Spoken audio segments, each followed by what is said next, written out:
Tim is frozen as shit. Oh shit. All right, boys and girls, we're here.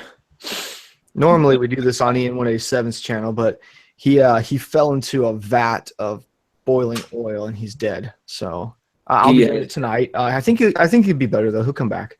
Everybody unsubscribe from EN187. Yeah, and just go ahead and unsubscribe because he's dead. Baloney Ninja is going to be his new channel. Yeah. Mine's Summer Sausage. Our sponsors tonight are Murphy's Meth and Murphy's Meth. I don't know what I'm talking about. Comment. I was watching Dan's I blow up the fucking world shit because I'm so cool American video a second ago. Or no, it was that fucking pizza video. Chef. Oh, that's a completely different one. But yeah. Why did I get mix those two up? Those are not. They had one thing in common. Like Tannerite. Dan. That's all they had in common. And was it old Tim there is just concentrating on his penis. Yeah, was he? Straight at his dick. Tim is running our PA tonight. He's very busy. He's down there turning knobs and doing switches and shit. I don't fucking know. And dude, you know what it made me think of though, watching Dan do this, and it's like because I guess he got that beater car. Man, they should have beat on it so much more before they blew it up, and it brought me back. It made me feel some nostalgia, man. When we were younger, me and my buddies would get together, and this is something. Oh, Tim's just gone now. I guess it's just you and my show now, Billy. But we would get together with some friends, especially if you can get like 5 people together and you all throw down $100. Trust me, $100 is worth the ticket. You get that $500 and just go buy a beater car and you just fucking pound it. It might last a week, you know. Try not to use it all up in one night, but that will be just tons of fun. You'll really have a good time with that one. That's a good suggestion out there. I bet you can get a Focus for real cheap, like an old beat up Focus for a couple bucks. Yeah, no doubt. We had like one time we had a Mercury Tracer, which is basically like the Ford Escort, which is basically the old Ford Focus. So yeah, we got one of those that had been rear-ended. I remember we kept doing neutral, like put neutral, rev it all the way to max, and put it back into gear until eventually, like I guess the first gear was blown out on it. Because on the automatics you can put them down into second.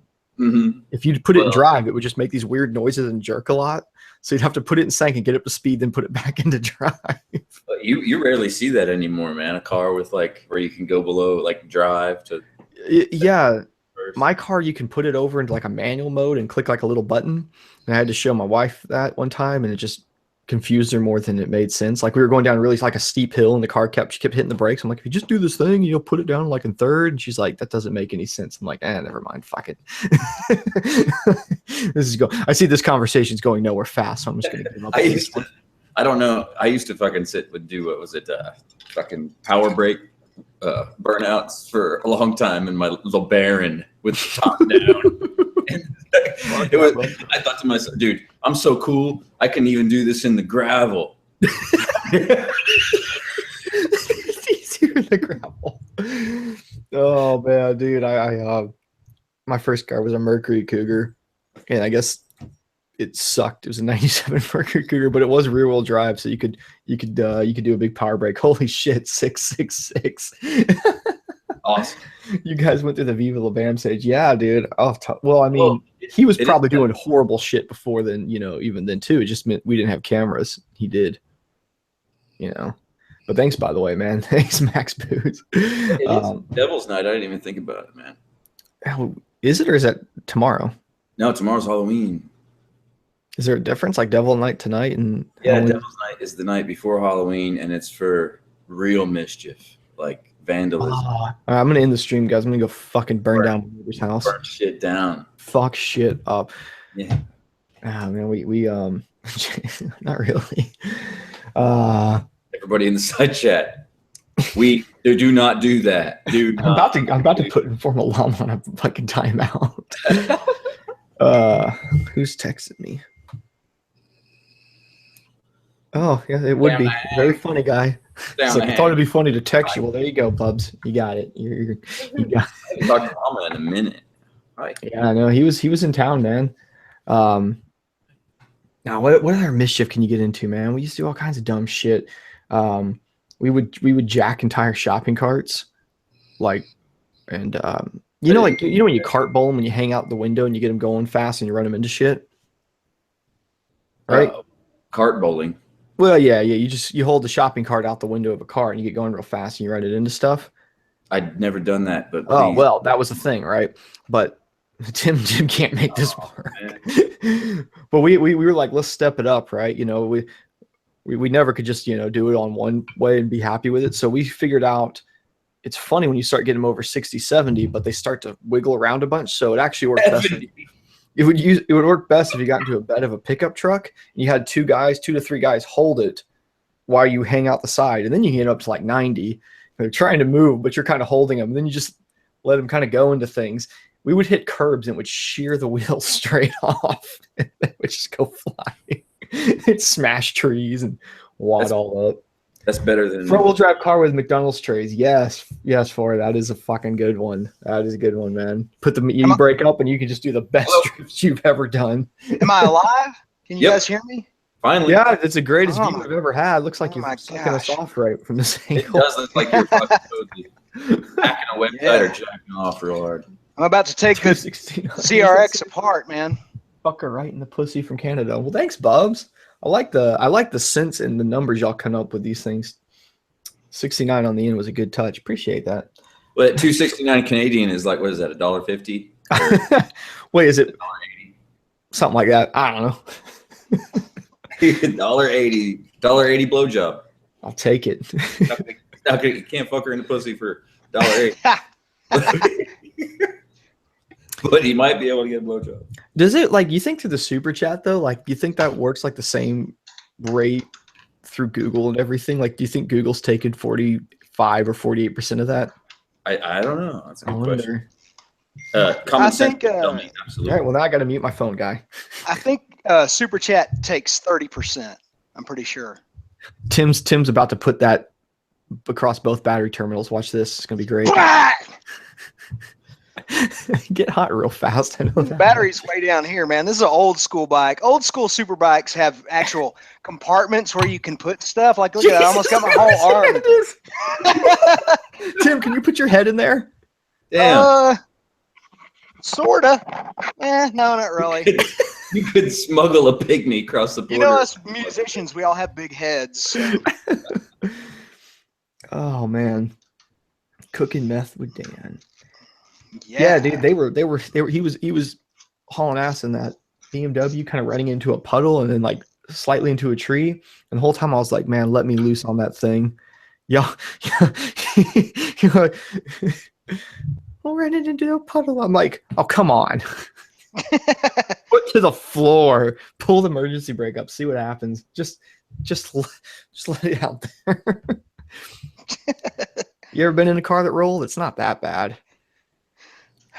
Been in one that almost rolled. It got up on 2 and then luckily settled down. I've had one flip 3 times, or 2 or 3 times or something like that, and then one just went on its side. When they go onto the roof though, that roof was it a clown car though, Billy? Because you're the one who was a professional clown all those years. I always have to ask if it was a clown car. It pretty much was Honda Civic or some shit. Was there 25 people in it at the time? Accord, yes, there was 25 people in it at one time. But it wasn't clowns at that point, it was Mexicans. You crossing the border? No, I'm joking. I did roll it, but I didn't have Mexicans. I wish. That would have made it fun. Billy was making a run for the border. Sorry, Mexicans. That's a joke, a racial joke. I'm kidding. I'm not racist. He was trying to get back home with the federales on him, is what it was. I was merging, and this fucking monster truck redneck motherfucker was merging into me at the same time. Couldn't see me because he was like jacked up about 2 foot, a 2 foot lift on the truck. And so I freaked out and jerked too hard back and rolled. That's what she said. Mm-hmm. No, wait. Never mind. I did that wrong. Oh, this fuel line. Uh-huh. Are you on a wireless thing there, Tim? Yeah, wireless headset. Is it sounding okay? It sounds fine. It's the best audio you've actually ever had. Okay, good. Yeah, good, because I spent $70 on the damn thing, so I'm glad it sounds good. Yeah, well, like Tim, who probably has more like audio equipment and high dollar stuff than the rest of us, somehow always has the worst setup when he's live.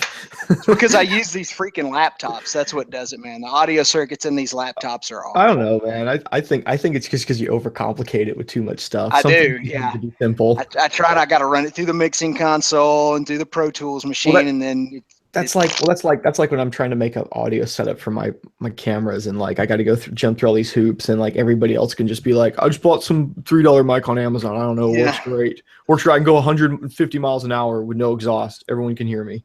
So, like, bought a freaking Turtle Creek or whatever they're called. Pan background. Wait, What do they call? Have control? What's going on here? I know. Don't give me control. I will tell people to go suck it. Did you actually ban him, or is he on a timeout? I think you banned him, guy. I don't know. I just pressed the button. You're going too far. Put him on timeout. Don't do that. Yeah, just give him a 5-minute timeout, dude. Don't ban him right off the bat. And here's the deal, man. If you ban somebody, Billy, if you ban somebody, they can never sign back into one of Jake's live streams on that account. Oh, hell. Yeah. It's like a permanent thing. It's no takesies, backsies. I won't do it again. Well, fuck it. Can you go to the ones you did and try to do something about it? I'm trying. Yeah. Can we do? I'm trying to see if I have any options. God dang it, Backroad. Billy needs his administrator privileges. If you put him on, put user on timeout. You don't. You have to do it. Shit. All right, I'm about to have I don't see the option to do anything like that. What if I go to their channel? Is that how I do it? See what happens. Yeah, you got it. Fuck it. I'm sorry. Unban them, unblock them, or something like that. Oh, Jesus, man. Billy. I'll send him a sticker. It's not showing that we're blocked, though. Pretty sure I recognize a few of those names, too. Yeah. All-wheel drive. Yeah, that guy is an OG, man. Come on. I think. Oh, fuck. God dang it. 10 minutes into this thing, and we already got a freaking crisis on our hands. No, I really want to fix it, too. I got to try to figure this out now. All right. Go to his channel. I'm trying to. You did 2 different people. The other guy's name was Wacky Waving, Arm Flailing, Inflatable. Maniac. This is totally something you would do. Wacky Waving Arm Flailing Inflatable Tube Man. Wacky Waving Arm Flailing Inflatable Tube Man. Pretty sure that was his I need you to Google this while I'm working on this. All right. Yeah, you got to do the Google research. I'm sorry, man. I'm working on a bike. No side chat for me tonight. No fuckery. I got to go to channels here. I can't even find his fucking channel. This is the worst thing that's ever happened. Yeah, it is the worst thing that's ever happened. That whole World War II thing, forget all that. This is the worst thing that's ever happened. Tim, quit making light of it. Because it's the weird thing. I can't even like click on his name. It goes past it, like in the little. Oh, you son of a bitch. What if I make him a moderator? I think it gives me that option, right? No, because I can't even tell who I'm clicking on. Yeah. I give up, man. Plus, if you make him a moderator, chances are. You Google it. There's got to be a solution. Figure it out. Let me know what that is. I'm solutioning it. Jake, don't swear demonetize. Oh, this is getting fucked already. Don't worry about it. Oh yeah, I'm sure it was demonetized the minute you set it up before it even went live. They did that to my latest video. I uploaded it, had it scheduled for release, and it was already demonetized. What I hate is when you schedule it for release, and then the minute it goes live, that's when they yellow it, and then that sucks. Yeah. But I had one. See, Tim, since I have been like taking the swearing out and anything overly edgy, if they demonetize it, I can usually request a review, and they come back on it. And that's what I did. I was baffled by a recent one that was like manually. It was like manual review confirmed or whatever, like not suitable. And so I actually read the entire thing. You know what I'm saying? Like their whole, like, this is what makes your video demonetized. I was just like, nope. Like, I know we ride motorcycles, we're doing wheelies, but literally, I don't think we did anything at all. I was just kidding. I know how to unblock them. They're unblocked. I just wanted to. Oh, did you really? Dang it, Billy. Fucker, you just brought him back. That unnecessary drama. That's what holding you back in life? Oh yeah, huh? Son of a bitch. Oh, am I going to be in timeout now? I understand. No, not as far as I'm concerned. Who else was it you brought back? It was the other guy was Wake something. Wacky waving arm flail inflatable fucker.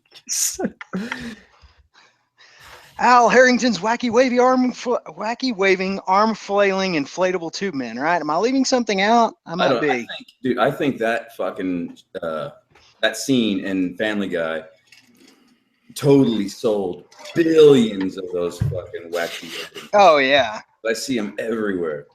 Ugh. Brought them back to life. Did y'all decorate for Halloween? Man, just my balls. I am about sick of that shit. This neighborhood is ridiculous. I mean, like a long time ago when I was a kid, you fucking put a pumpkin out, right? Cool, man. That's what I've got. Yeah. Yeah, carve a pumpkin and put it on the fucking porch. Then turn it into 2 pumpkins. Then it's like pumpkin lights hanging from the fucking trees, and spider webs over your goddamn windows and shit. And this whole neighborhood is like that. Meanwhile, I'm getting dirty looks because I got leaves in my driveway.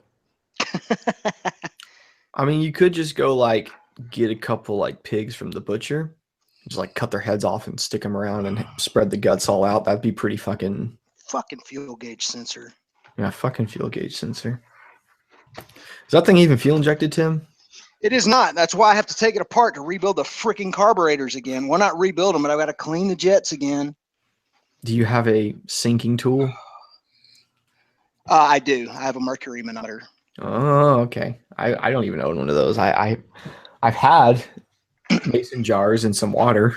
Could make that work if you know how to do it. Yeah, hey, you don't want to suck any of it into the engine. That's for sure. Once you set that up, that works all the same. It's just it's all pretty much the same. Something about mercury, though, the way it reacts is supposed to be better than water. It's good to snort it. Yeah. Yep. How does it react? I don't know. Cancer?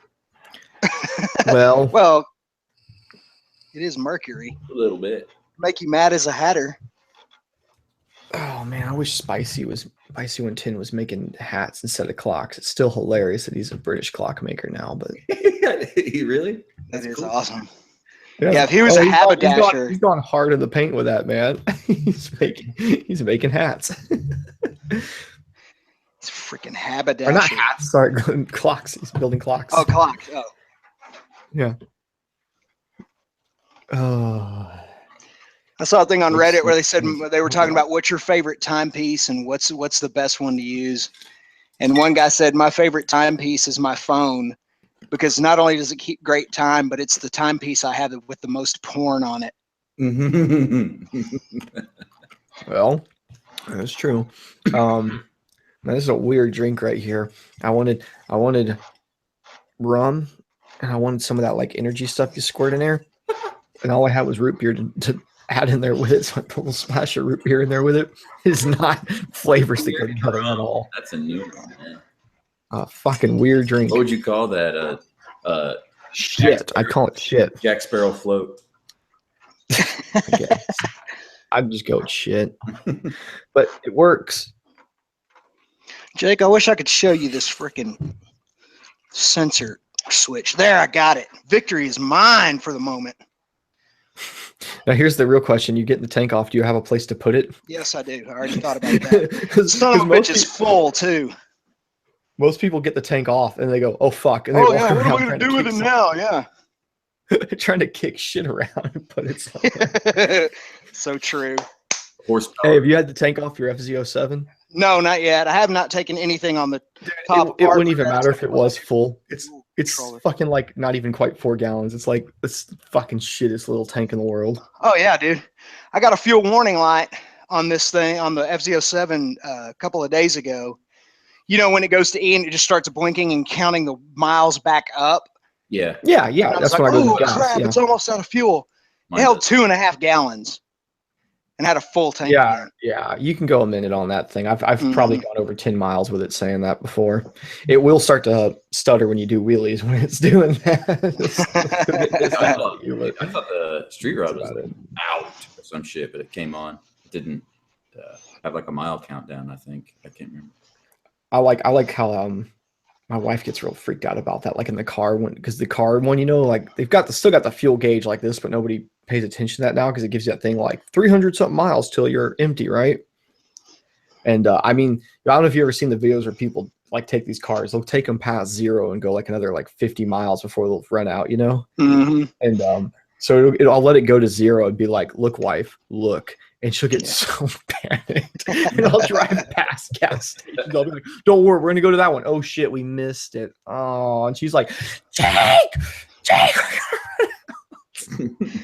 You certainly know how to keep a woman happy. Keep things lively. Yeah. Keep things from getting boring. Oh, come on, man. Tim, how long have you been married? 23 years almost. Yeah, so I'm coming up on 11. Like you no, gotta, 20, you gotta 24 years almost. What, you just never mess with her? Oh yeah, I do. What a boring marriage. Yeah, yeah. No, I do. Yeah.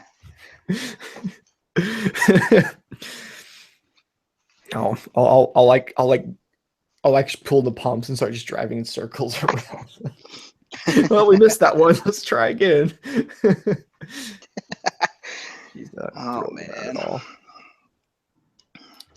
Well, boys and girls, it's getting chilly outside, so yeah, it's going to be cold and rainy here all day tomorrow. I am not even riding a bike to work tomorrow. You can forget that. Really missing. Don't forget to put your sinks on a drip now when it freezes.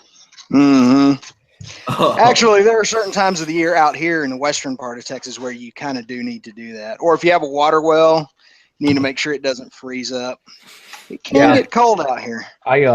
I usually set the beaver dams on fire. We had a girl at work say that don't work. Motherfucking beaver dams. Fucking my world. This chick said, I can't come to work because my pipe's froze and broke. First of all, I don't understand why like prevents you from coming to work because your pipe's broke. Second of all, it hasn't dropped below freezing here yet. So it was 39 degrees last night. What happened there? Were you running liquid hydrogen through your plumbing system? No, she got that. She got an air conditioning unit off a commercial building. It's your show, Back Road. What season was that when Ricky did that? He put that big unit. It was as big as the back of the trailer. Then he just turned it into an ice rink. Season 5 and 7's one of those there. He stole it from behind a Walmart, dude. I want to say that's since Netflix took over. Yeah, like he kept. Remember, he had the fishes. That was the same season. Bubbles had to have spare fishes that Ricky didn't know about because he kept killing the fish. Fuck, that was good, man. Like, was it? Remember the phone call? Ricky calls Bubbles and says, "I just filled the trailer full of ice so we could make a hockey rink, and I let Orangey swim around in there. Will you go check on him before it freezes? It should have about 3 hours." He goes, "Oh, it's fucking rock solid." It's stuck in the ice. Like, bang him out with a skate or something. They're saying season 9. Someone said season 10. Someone said season 5 and 6. So never mind. Nobody knows. And they don't have a fucking clue. Yeah, no one knows. Fuck. It was late. It might have been later. Yeah, but I don't. I want to say it's since Netflix took over. Though. I want to say it was one of the newer seasons. What I'm worried about, man, is season 12. Yeah, they're gonna have to do some fucking changes now, aren't they? Well, I don't know if it's filmed or if it's an edit. I was wondering about that. I don't think it is because they're pretty on top of it when they're filming to like put a bunch of updates up, letting you know they're doing it. Well, it comes out in March 21st. And I bet it's going to get delayed a little bit at least. Maybe, I don't know. You never tell. I mean, all production companies are different. Some people. The guy who played Jim Leahy died, by the way, if y'all didn't know. That was just out of nowhere. I mean, he just like Tom Petty, man. He just died. Just all of a sudden he was dead. And you're like, what? Yeah, I did a huge tribute for that. This goes to show you some abrupt casualty may call you abruptly into eternity. Make sure you're ready. I haven't heard the exact cause, but like the boys were saying that it was the common cold. Wait, yeah, that's what it sounded like. I don't know. I have never heard of a human being dying of the common cold unless it turned to pneumonia or. That's what I was wondering. Like, man, I don't know, man. I feel like I've known so many people too that were like up about working, like, I don't know, I don't feel good at work today. Come to find out they were had walking pneumonia. You had that, didn't you, Tim, recently? Yep, I sure did, and it sucked. Tell you straight up. Is that when pneumonia takes over your legs, or what the fuck is that? It's basically you got pneumonia, but you're not quite weak enough to where you can't, function a little bit. So it literally means you have pneumonia, but you're still walking around with it. Yeah. I've never had pneumonia then, I guess. I've never had that. I had one time, I remember that. I was definitely sick, and I went to the doctor, and they said that I had a fever and like strep and then some kind of other infection. Like it was like, they just ended up giving me a piss ton of antibiotics and told me to take a few days off work. It was like I went up to work. Well, I went up to work. Well, it's, it's kind of like everything needs the same thing, at the end of the day, it's antibiotics. But I was when I worked at Sam's Club back in the day. I go up there to work and I'm all messed up. I'm like, just got like $90-something of prescription medicine, even with insurance. I'm like, and I walk upstairs to like the room where the managers are. I was like, hey, I'm going to have to take off a few days. It's like, what's wrong? I'm like, I got this. He's like, oh, it's not a big deal. You'll be fine. Take your medicine. You can come in. You'll be back tomorrow. God. What? Fucking go over to the pharmacy. They'll fix you up. I don't care. Like, oh, you got the rules, man. When you fucking you got the Ebola. Well, I mean, you'll be fine, dude. Yeah. You can come in by 8. We'll see you then. It sounds like rules, man. My fucking boss fired a girl via text message today. Oh, that's just shit. Like, what is that? Is that legal even? But I looked it up and it is. Hell yeah! Tennessee's a right to work state, so yeah, they can pretty much do it any way they want. I guess. Right to work state's the most bullshit thing ever because it makes it sound like it's something good for you. They call it. Yeah. They also call it like work at will or some shit like that. Yeah, you are an employee in a right to work state. You are an employee at will. I think that's how I understand. It's like trying to name something that sounds cool, but it's actually shit. Like I think it was an episode of Family Guy. They're like, we'll call it fascism because it's cool. It's like fashion. It basically is. It's the way it is in this country right now. The fascists call everyone else fascists. As far as Tennessee goes, oh man, the hypocrisy of today is insane. Yeah. I have to. Right to work basically means to these people here, to Tennessee, it means that I can hire you or not hire you just because I don't like the color of your hair, and I can fire you because you have a busted toenail. I don't give a fuck, or I don't like the way your jacket. Pretty looks. much. Yeah. I got but that doesn't. I've been fired because it's happened to me. I know one time one of my bosses found out it was at a motorcycle shop, and he found out I was looking to get out of the shop. Mm-hmm. I was going to do him right. I mean, I was going to give him 2 weeks, then I had the whole thing, but yeah, it just sucks. I walked in, he was like, "Go ahead and get your shit and get out." I worked for a company that was stealing from their clients. Intentionally overbilling them and doing a bunch of underhanded you know what they used to do at the and I thought, man, I'm going to start looking for a job. So I started nosing around, and they found out about it. And sure enough, they did the same thing to me. Found out I was looking for a job. They were doing this, and I couldn't like prove it full on. I mean, I would have been happy to fucking call them out on this shit. But they were what I'm pretty sure they were doing is they'd get people that come in like with their busted whatever, and it would be something that should be warranty work, and they'd bullshit them and tell them, no, it's your fault. You fucked it. You got to pay for the labor and the parts or whatever, right? So they would, but then they would still file the warranty paperwork. So they were just keeping that money. That was just fucked. Golly, man. Yeah. They were doing a bunch of shady stuff though, because after I got fired, the guy that fired me like 3 weeks later, he was fired, and then the guy managing the whole place, he was like laundering money there through the company for something. Mm-hmm. I don't ever know what he was doing. I don't know if he was selling drugs or what he was doing, that he had this money he needed to launder, but apparently he was laundering it through the work there. What a dick. An interesting place. That was one of those jobs I got fired at. Then later, the people that took over were like somebody called me up. They're like, "Do you want to come back?" I think I'm good, man. I'm good. That's the thing, is that companies that operate like that, they don't last long. Whatever their iteration is, they either go out of business, or somebody has to buy them out, or they have to change their business model, or they have to rebrand or rename themselves.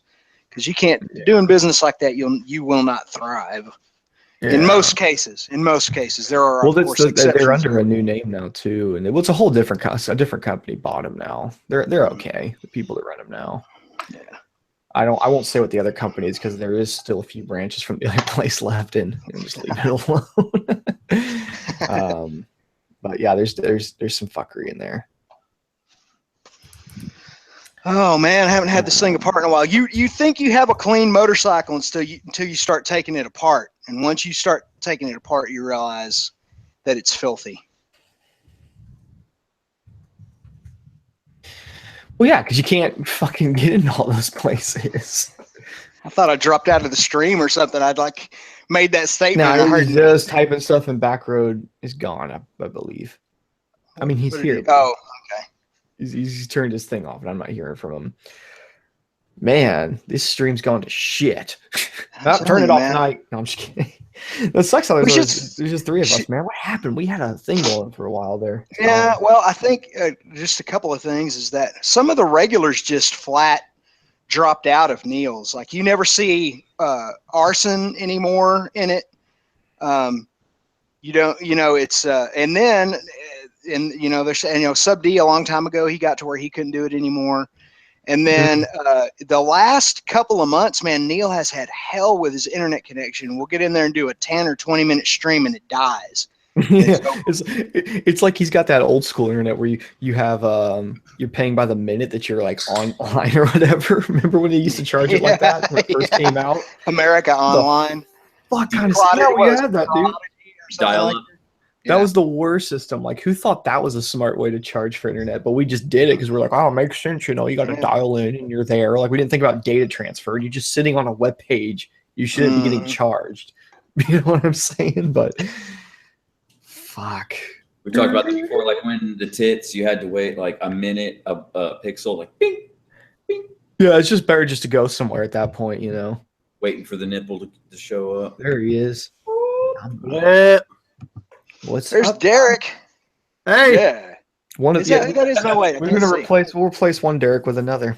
Oh, it's informal. Okay. Sounded like Derek for a second. Well, his name is Derek, so that works out. Yeah. My name is Derek. That worked out perfectly. Hey man. I'm Derek. I did get part of us going down the bridge. My camera turned off for some reason in the middle. I don't know why. Oh, you didn't get it? I got at least more than half of it. I got where you high-fived me and it hurt like hell. Did that hurt your hand, by the way? That was a horrible idea. How fast were you going? Like 60? I was doing I had the Grom pinned. It hurt really bad. He gave me like a fucking high five that threw my hand back, and I was like, ah! I hit 80 on a Grom, so that's good. Were you falling from space? No, someone was. No, I had a guy pushing me. Oh, okay. There you go. And then what's his name? Fucking Wax got pissed at you for. Wax got so mad. It's like, don't push it. Was I gonna over rev it? It's a Grom. And then the exhaust fell off. It did. It's gonna be a great video, man. I was just bringing up all the clips today. I was going through my footage, and I don't know what to do with it because all I had is like 5 hours of everybody talking shit to me and me not being able to say anything. Oh, so you couldn't even talk back at all? Nothing. Dude, the best part, okay, dude, like Llama is connected with me, right? Like on the Sinas, but I can't hear him. There's something wrong with his shit. And I pull up next to him. He's on the Grom, and I'm like, he fits that bike so well, or something like that. I was like, little man on a little bike. He just looks over and flicks me off, and I was like, oh shit! I forgot we were connected. I probably said all kinds of dumb things. I'm a little embarrassed now, knowing that you could hear me the whole time, and you were I was just recording it all.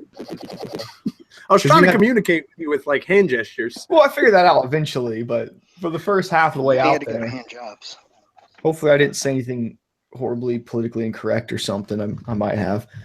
Don't use that. I'm going to use it all. Oh, Jake shit talks the world. I don't think I did. No, you didn't. I was jazzed up, man. I was in a good mood. I love it when we get here and go on big rides. That was a very good ride. Like are you going to do your March thing? March thing, your March thing, your our spring break. Spring break. Yeah, we'll thing, do that. Dude. Yeah, we'll do that. We'll start. We've been talking about planning. I mean, I'm pretty sure we're just going to do the same route we did last year because it's pretty fucking cool. And it's not you can't do too much when you have a crowd that big. Mm-hmm. Yeah, but we definitely have the spot to go to. I mean, I was sometime right before the meet in March.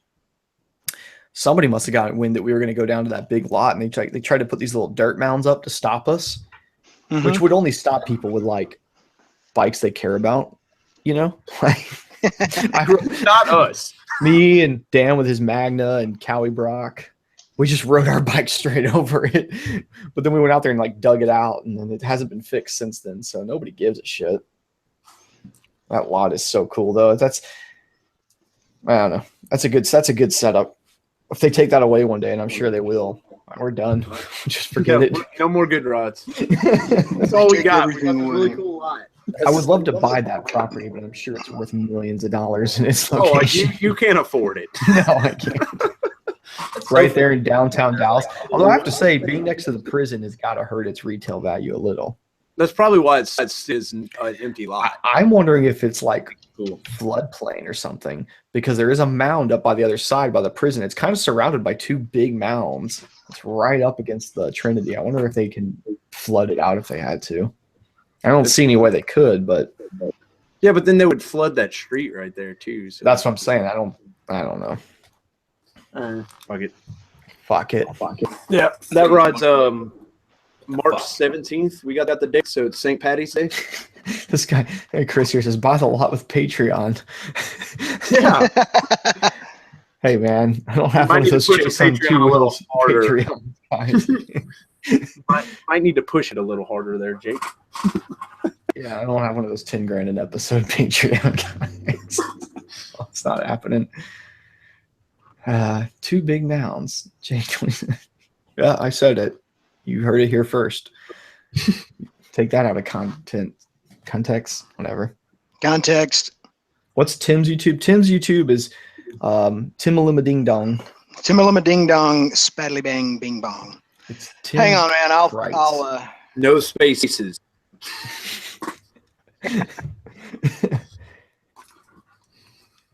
I didn't get affected by Harvey at all where I'm at. It just rained a little bit. Side chat to work here. Pushing my luck on this old laptop. Man.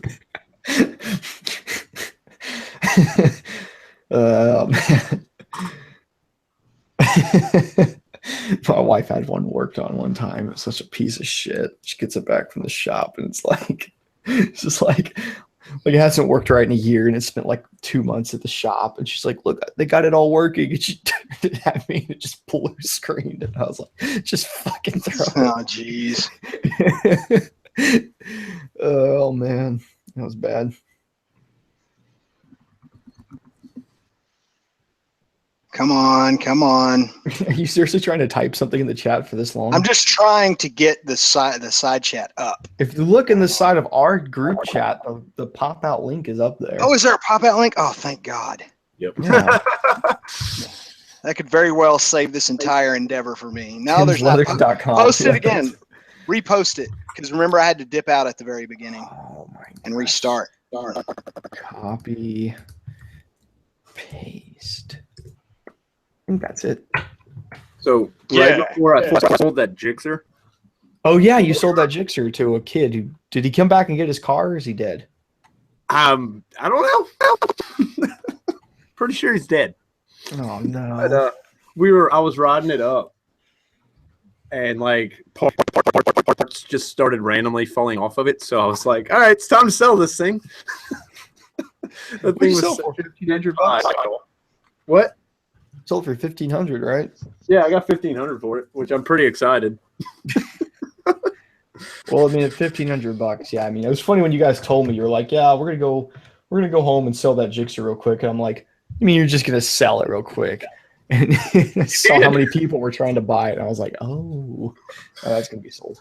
Yeah, because Wax posted it up like right before we went to that ride, and he like as soon as he posted it up, his phone was constantly ringing. Yeah. There you go, buddy. Do you know what your audio is doing? It's pretty cool. What? Yeah, you sound like Max Headroom in 1988. That's what I was thinking, Tim. You straight up a little bit of Max Headroom. I mean, I like it. Is it horrible? No. Comes and goes. It comes and goes. It's enough to be interesting. I got that swamp in there. Dang, you just busted open some 1980s. So cool, man. I love it. It's like you're doing it on purpose. Yeah. That was great. I'm not that good.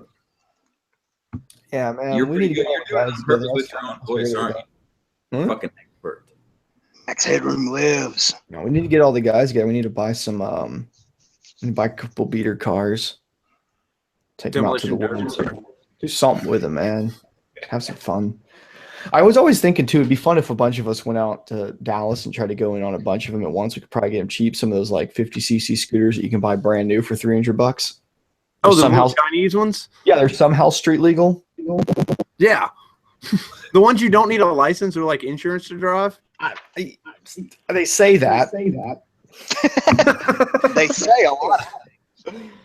I think it would be great if we got a bunch of them, fucking spray painted them up, and then just like, remember that time we were dirt racing on the Groms? You were there, right? Yeah. Yeah, we did like a makeshift what do you call it when you drift the bikes out? Flat track. Faggotry? Flat track. Yeah, we were flat tracking the Groms. Yeah. No, y'all flat were so kind because y'all went backwards on it because I didn't like sticking my left leg out. So we did a backwards one. Oh man, we were fucking running into each other a couple times. I'm surprised no one got seriously hurt. I know I put my bar right into somebody by accident. If you remember my Grom, it had what you're saying is we need to get 50cc scooters and really get hurt. Mm-hmm. Okay, I'm game. Pretty much. Why not? You come back to town and we'll do that. Yeah. Are you gonna move back here? Yeah, actually at the beginning of the first of the year because I hate you guys. Yeah, hell yeah, dude. I go and have fucking fun and just put the nail in the coffin that I need to be back over there. Everyone's doing all these like mega builds on their channel, and I'm saying let's get a bunch of fucking 50cc scooters, rattle can them up, and make a race series with them. I think it'd be way more entertaining. Make like a series out of it where we do a race once a month. Dude, we have a trophy at the end. Like a system going. Do something like 50s for life. 50s for life is a thing that you can enter the race. Anybody is allowed to enter the race. It's at the Dragon, and it has to be 50cc, but you're allowed to jack it up as much as you want to, and you have to race down and back up, and it's like MotoGP kind of stuff or TT bullshit, but it's hilarious. You see a bunch I don't want to put any money into these things, to be honest. No, and like I can start like some fake drama and like go wax his tires in the middle of it. If we did it where it was like any freezes out, I would love to get some tires and just put absurd amount of screws sticking out of them and go fucking hit a frozen parking lot up. I was gonna do that. Remember, like 2 years ago or whatever it was when Lee did the Frozen Fury. Yeah. And I still had the Grom back then, and I had an extra set of tires. You know those tires I had, and I was gonna straight up set an entire set of tires up all spiked out. But the problem was we had like the most mild winters forever. Like the last two winters, it got nowhere close to freezing on the road. So I was like, oh well, never mind. I had that one day last year we got like 1.5 inches of snow. That one day, and then I went to the lot like that afternoon. It just melted, right? Yeah. Yeah. Sucks. Yeah, you got to really be on it if you want to do something funny on the snow. I don't know. I did a video. It was years ago now, like probably 5 years ago. I did a video on my WR4. The one where you tried to drive on the fucking ice. One where I tried to ride on the ice? Yeah. Yeah, and you just fucking crashed and went inside. Yeah. Yeah, but I was planning that video for over 2 years. I've been waiting for it. I was like, oh my God, it's happening. And I had to like run downstairs. My wife's like, hang on, I want to talk to you about something. I'm like, shut up. Shut up. This is like your pager going off and your heart's ready. You need a heart transplant. I'm like, this is the moment.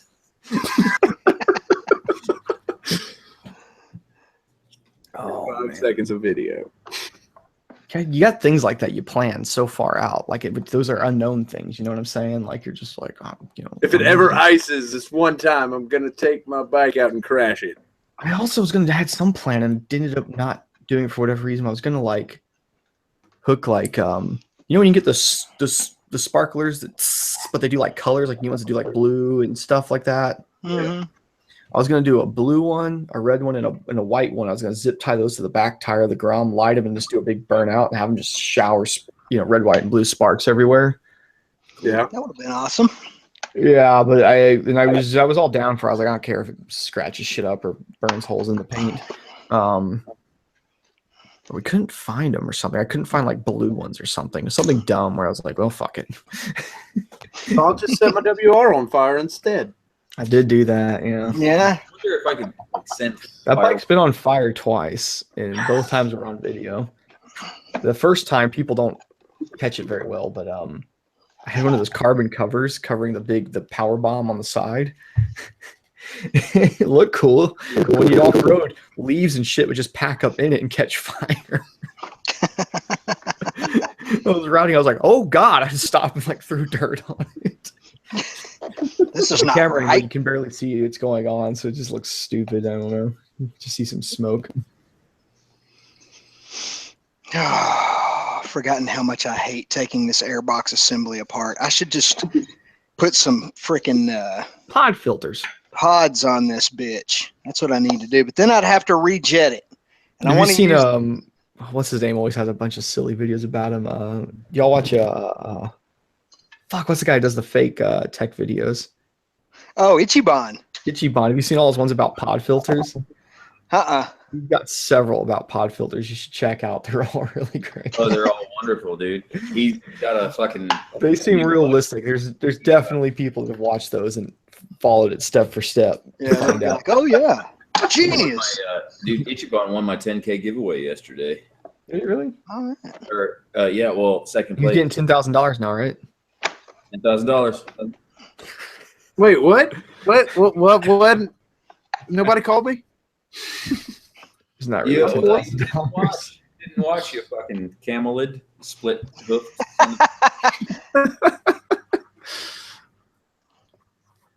What is it? Llamas? Do llamas climb the mountains the way like goats and shit do?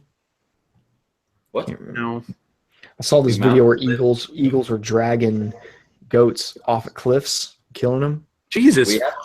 We do have llamas spit, right? Yeah. Llamas are the spitters, yeah. Yeah. They spit. No, I mean, all camelids spit. Like, there's a bunch of things that look like camels, and they're all related, and they all spit their fucking... We don't swallow. It's just like cows, man. You know how cows like pull up their cud and chew that shit? Nope.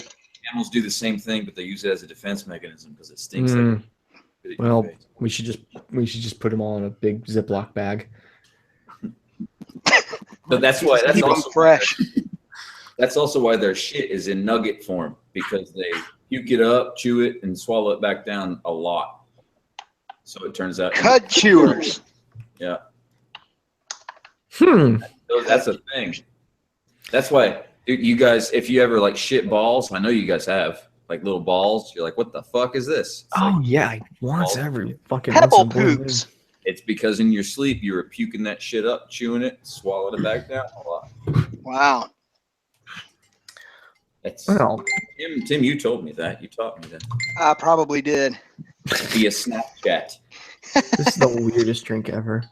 Just smells fucking weird. Why are you still drinking that shit? It's got liquor in it. I don't know.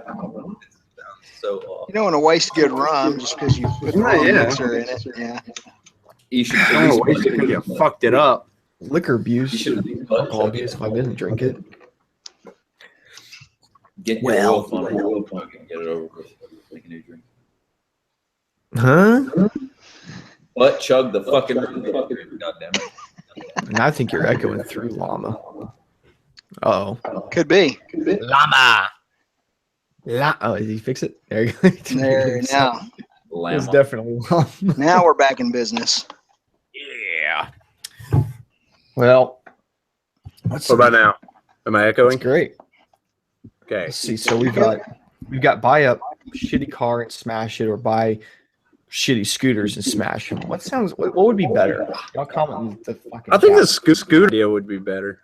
I feel the like car's it's a already little been more done. interactive. And it's fun. The car's already been done. Please don't ever fix your audio, Llama. No one likes it all fucked.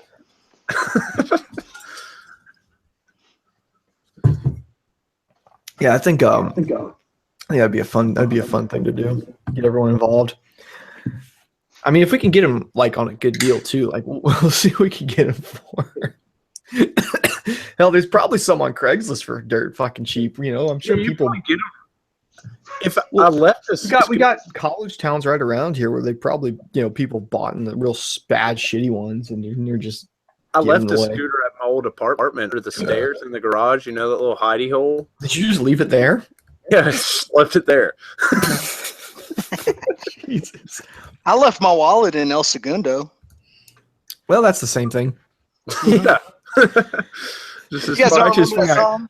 I logged on here, and the first thing I'm seeing locally, it's $650, but it is a Honda Elite. These things are always kind of cool. No, that's too much. No, I know it is. Honda Elite's like, even though it's so fucking outdated, it's kind of legit a little bit, you know.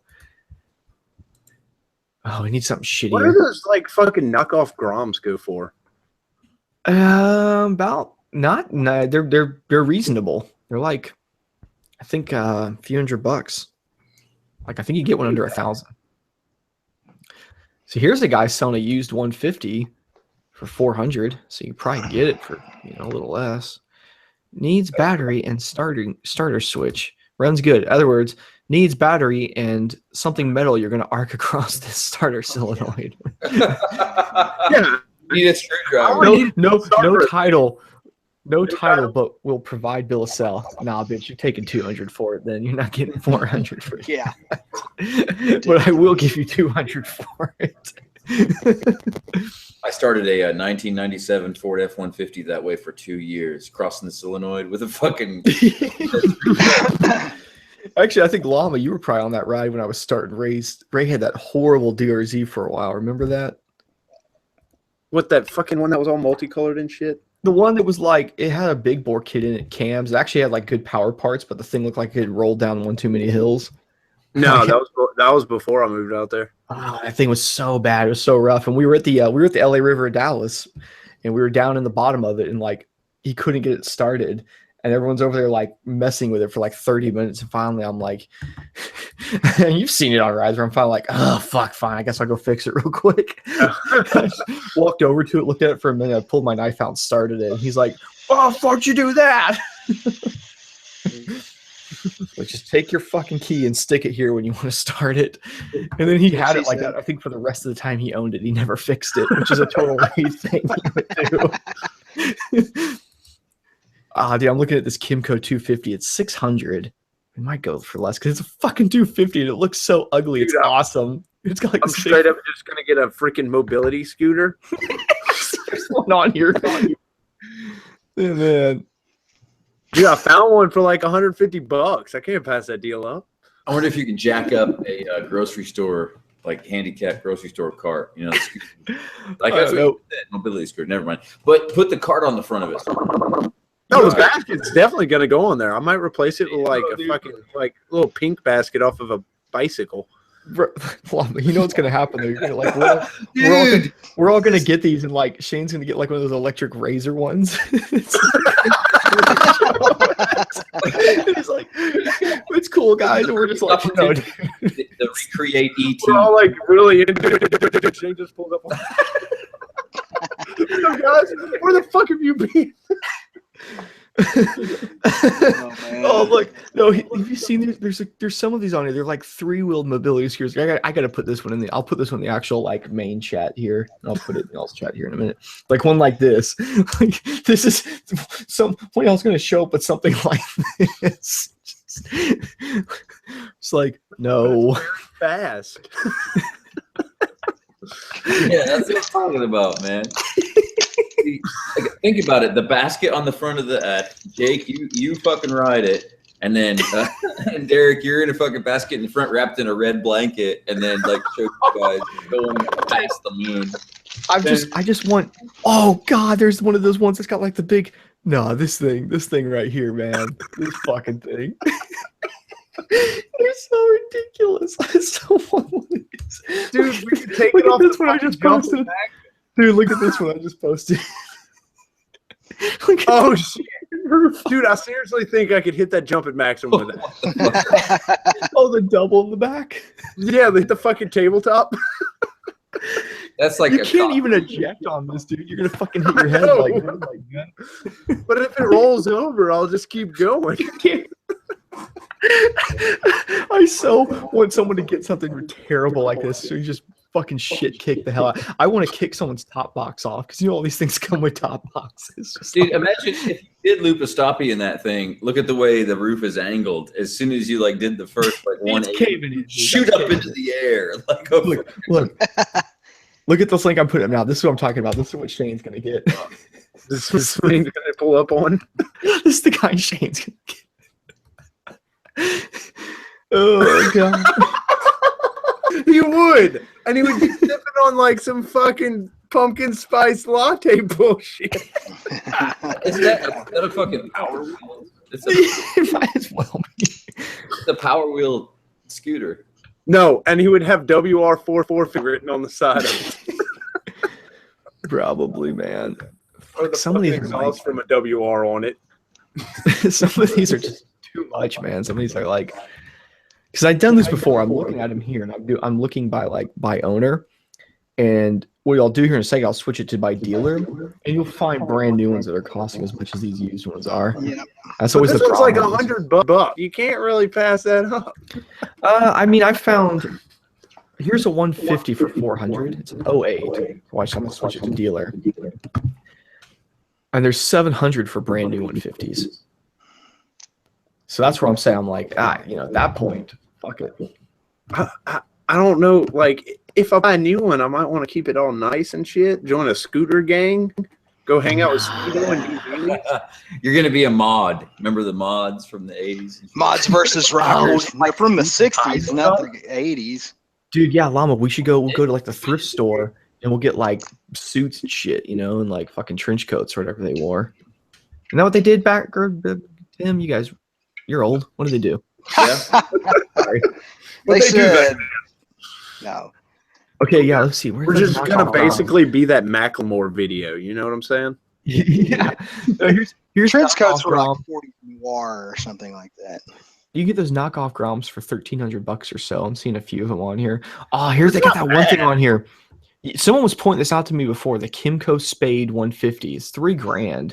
It's a bit much, but there's one for sale local. You look that thing up. That is fucking. I'm gonna just put you on the link.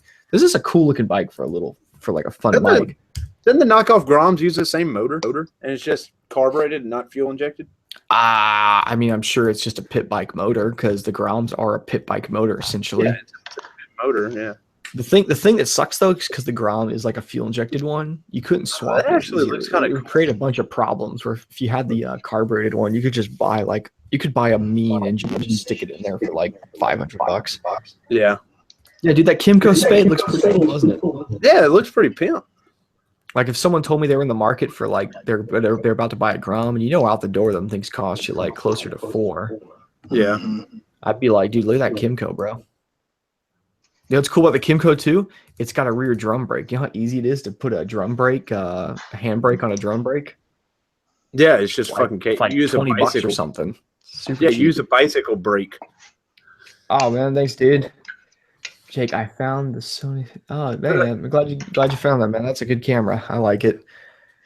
I think I may buy one. I watched your video on that, and I really do like how that image stabilization works. Like you still get some motion, but it really smooths it out in a way that's not all jello and all that. Yeah, it looks good, man.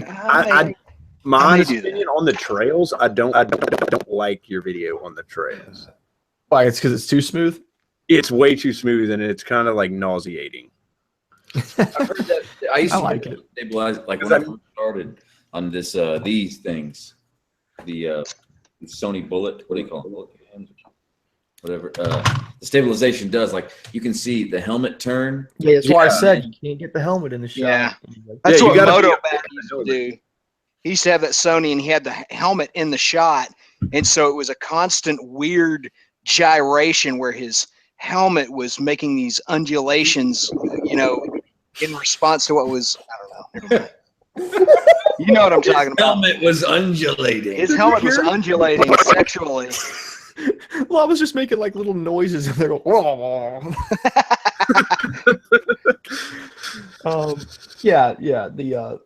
I think it's a cool little camera. I was a little disappointed because the new Sony one, it's super expensive, like $700-800. But that RX0, it's badass, but it doesn't have any stabilization in it. So, but it's still going to be like, I mean, still put fucking end to end with like the GoPro. It whoops it. And the GoPro uses optical stabilization. Don't get it fucking confused. I know they try not to mention that. They're like, oh, our stabilization this or stabilization that. Bro, it's optical. You can do that in post. In fact, usually, like if you got a good system, like I use Adobe Premiere. If you like, I want to take it down 10%, which is what the GoPro does, it'll do it in post. It'll make it probably look a little better than the GoPro will. Yeah. So, fuck optical. That's just bullshit way of doing it. It's stupid. I don't know what any of that is. It's fake. It's fake. It's filmmaking stuff, Llama. Concentrate. Like if your image was this big, right? Kidding. To stabilize it, they make the image this big, but then float it around in that same space. Okay. So you end up losing a little bit of field of view, and you lose a bit of quality when you do that. Where if you actually have optical, the lens actually floats inside there. And or digital, not optical. You're right, guys. I don't know my fucking words. I'm retarded. I wasn't gonna correct you on your own hangout. Listen, man. Tim wasn't gonna go on a 2-minute rant about how you were wrong. I'm so embarrassed. I just want to fall into a hole.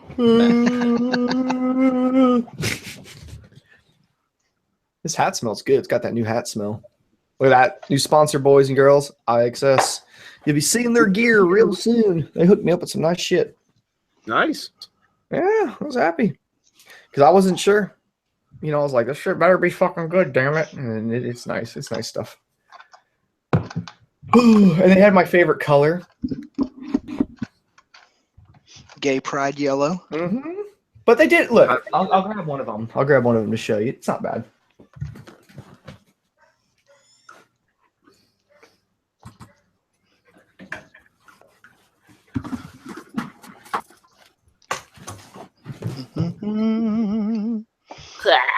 It's not over the top yellow. It's yellow like it's got yellow incorporated. Yeah, that's all right. In there. It's got some of that reflective bullshitter in the back, and it's got that stuff in there. They use that stuff that it's not that they don't use the what's the one everybody uses, that same armor, that soft armor that goes hard.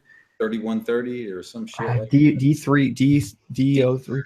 It's not that brand, but it's the same kind of stuff. I pulled it out, this big fucking foamy thing. You're all soft and fucking start smashing it. It's hard as a rock. That's the good stuff, man. I like that. Yeah. I think everything's going to start going to that because it's like the best of both worlds. Because you get hard armor, and it's like those like in your arms are like it's like stuck in a weird shape. And you go soft armor, and it's like it's cute and all, it's comfortable, but then your bones sticking through. My Alpine had all that shit, like D31 or whatever the fuck it was called, and my Icon that Lee sent me fit better. So I took all the fucking armor out of the Alpine Star, and it wouldn't fit. But that you trimmed it. You're talking about, that shit you're talking about, it cuts just fine. Oh yeah, you cut it, yeah. So I fucking cut it out and filled all that. Well, that's and I got a perfect. Yeah. Check. I mean, dude, I've got from just tons of gear over the years. I've got a lot of my gear has different armor inside of it than what it came with. Sometimes I'll swap and play with things. One of the ones I've been wearing the last year or so, the shoulder pads would sit way down here. So I've got knee armor out of something else. It sits like up here and comes down. It doesn't matter. Fucking, you just move shit around. It works. Whatever works. Yeah. Make it work. When my wife was supposed to start like 2-upping with me, I fucking used gym pad to armor. I ordered a old fucking jacket, old fucking Icon used jacket, and then stuffed it with gym pads. Well, there you go. I remember when I first started riding, wearing just my leather like like my leather jacket that's just my leather jacket, I had like leather jacket, like some whatever ass gloves and like a fucking double XL helmet because it came free with a bike, but I wear like a medium, so I had to put a beanie on and then put the helmet on, and it was still all fucking loose. Luckily, somebody with some knowledge, and he wasn't a dick about it. He was like, "Hey, man." I was like, "Oh, it's not good." He's like, "No, it's not good." he's like, "Show me my like leather jacket." He's like, "See, this is lamb leather. This is going to do literally nothing in a motorcycle." I was like, "Oh, okay, that makes sense." It's real comfortable though. I look cool with it. I look like I'm from the 50s. Hey, what's up? So you need that though, because they're always, it's easy to make fun and go, "Look at that fucking squid," but it's nice when somebody. Was it that pot-bellied motherfucker from Twist to the Wrist 2? No, it was just a guy, just a nice guy. This is what you're doing wrong. I'm pretty sure it was at bike night, and I think his friends were laughing at me, and then he was like, "I'm gonna go be the dad of the group." Came over and was like, right. So I went home and I ordered me up some new shit. Or he was like, "Hey Rob, watch this," and all the guys just like had fun. Yeah, well, hey, if I learned something out of it, fuck it. Sometimes you got to get laughed at a little. It's good for your character. Helps you grow. I get that a lot, as you can imagine. Oh man, yeah. Damn it! Now I've got 2 bolts. Oh, I know what they are. I'm labeling my bolts, Jake. Is that gay? Nope. What do you mean, like labeling them? Like, are you writing on them with a marker? No, I'm wrapping them in painter's tape and then writing on the painter's tape where they go. No, that's the best idea. Thank you. Smart for doing that. Yeah.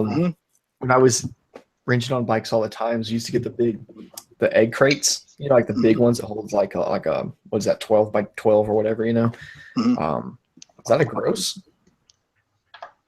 No. 12 dozens of gross.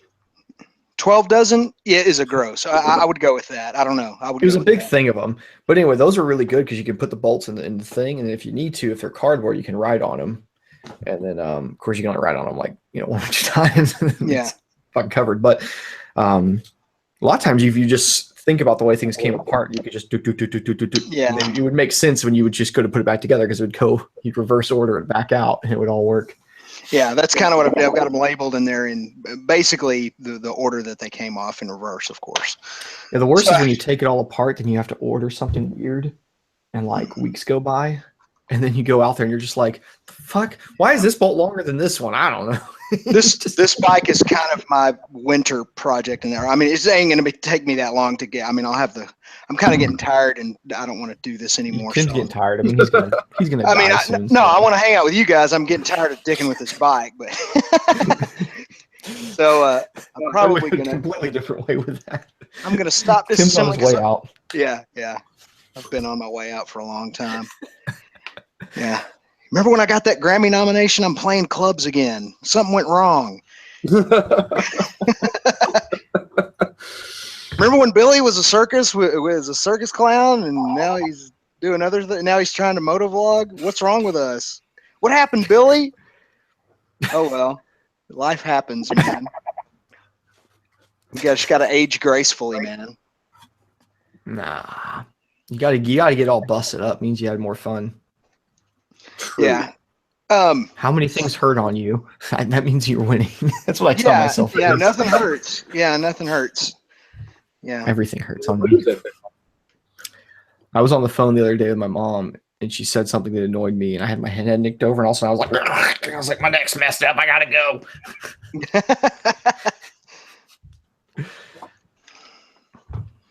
Man, I think I'm just going to spend the rest of my time tonight because all I got to do is I just got to take the front part of the airbox off, and then the carbs will pop off. So I'll do that. I'll do that tomorrow. I'm going to clean on this thing for a little bit. That way, disassembly will be a little less dirty. You know what I mean? I'll just spend the rest of this evening cleaning. I like to get dirt down into the holes, especially when you're pulling the carburetors off, all that gunk that's up on top. Leave it there and it falls in. Yeah, exactly. It's really good for things. I don't shove anything into the holes of the carburetor. I leave them open and I sweep the shop really good. I just give it a big sweep out. See what happens, You've been watching. No, it's like my paramotor, the air box on the top is not an air box, it's an air silencer. Yeah, it's a silencer baffle. It's just a big box, like a tube that runs down in it. And I was intake baffle. Yeah, I was cutting up something metal in the shop, and then like the next day I pulled the paramo down and flipped around and looked, and you could just see metal shavings all over things, and I was like, so I pulled the box off and I had to vacuum it out, I mean, luckily the blade was closed in there, and there wasn't anything sitting on the throttle body because the way the air silencer is, but I did have to take the silencer off, clean it all out. So what I do now when it sits in my garage when I travel, it has a motorcycle helmet bag over the entire air box, pull tight, It's works. Yeah. But that ZX6R that I had for all those years, that 2000 model, it had a great big it was basically like an intake baffle, and then it connected to another baffle that went, well, not really a baffle, but this huge pad that went across the top of the engine so you wouldn't hear the valve train so loud. Lame. Yeah, totally. I like hearing the valve train. I do too. And on a Kawasaki, believe me, no oil accident.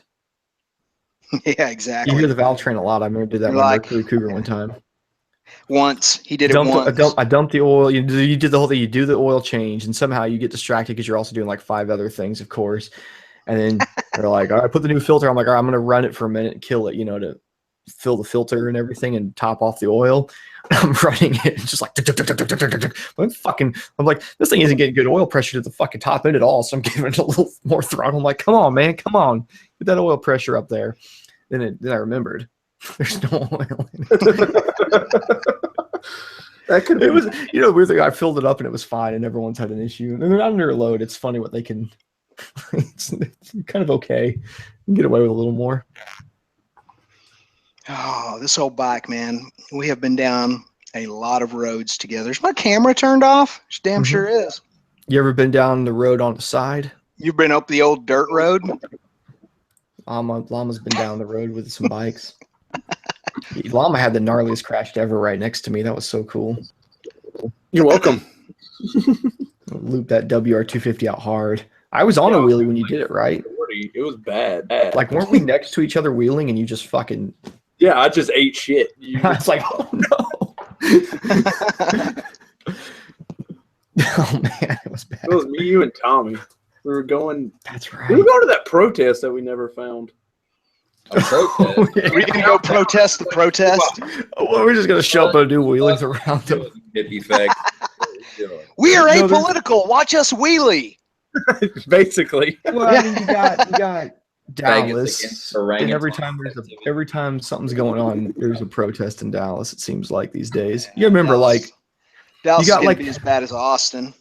Yeah, because you look at the state of Texas, and it's like every part of Texas is red except for Austin, Dallas, and I guess just the major cities. But because we're being Californicated is why.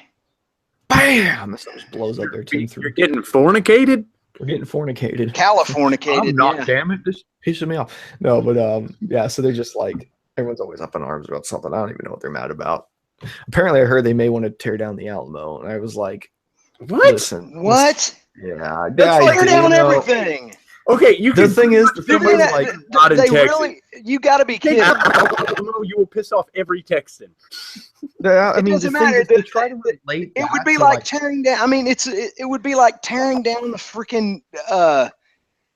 It doesn't make sense. It would be like tearing down Dachau because Hitler wasn't that bad of a guy. It would be the same thing. I mean, it's like to sit there to try to look at that and say that represents some sort of oppression is so like such a stretch, let me tell you something. Santa Anna was a complete piece of shit. He was brutal. He was evil. And if you think that Santa Anna deserved to win that war, he was as guilty of war crimes as some of the worst people in history you can think of. Man, we got Tim going. This is cool. Sorry. Tell me more about Santa Anna. He was such a great guy. Just watch in the side chat. Watch Pee Wee's Big Adventure. You'll learn all about it. You will. But no, that's one of those things where it's like you're not just gonna get some rednecks with torches that come out to stop you from knocking that one down. You're gonna get real motherfuckers to show up and be like, no, like you're not knocking that building down. You remember what happened to Ozzy whenever he pissed on it?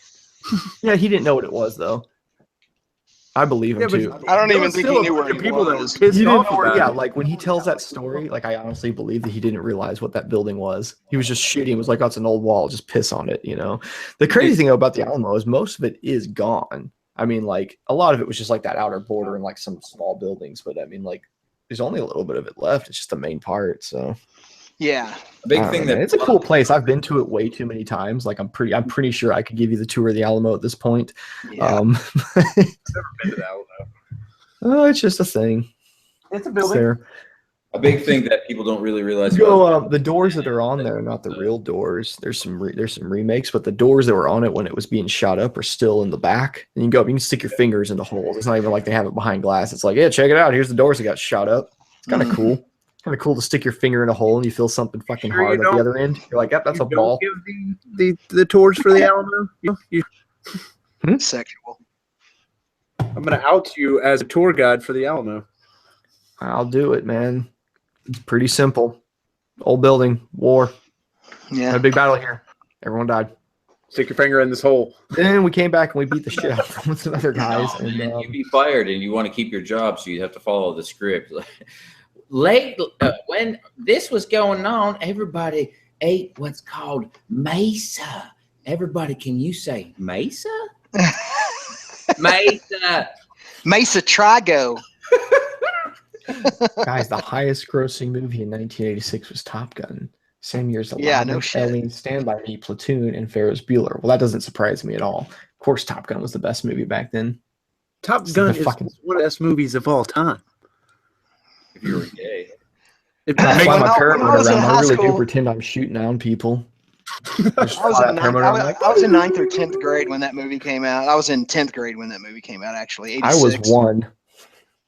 Yeah, well, you know, what can I do, Jake? You missed everything, dude. I mean, there's nothing I can do about that.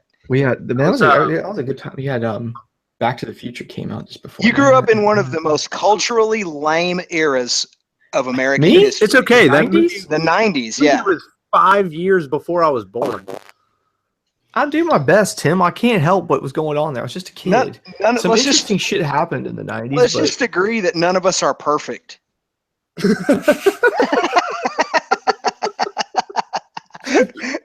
I enjoy all flawed here. Hey man, the Cowboys won some Super Bowls. That was cool. Yeah, that was good. And Pulp Fiction came out in the 90s. I mean, it had some redeeming points. I feel like a lot of cool things happened around like 94, 95. Yeah.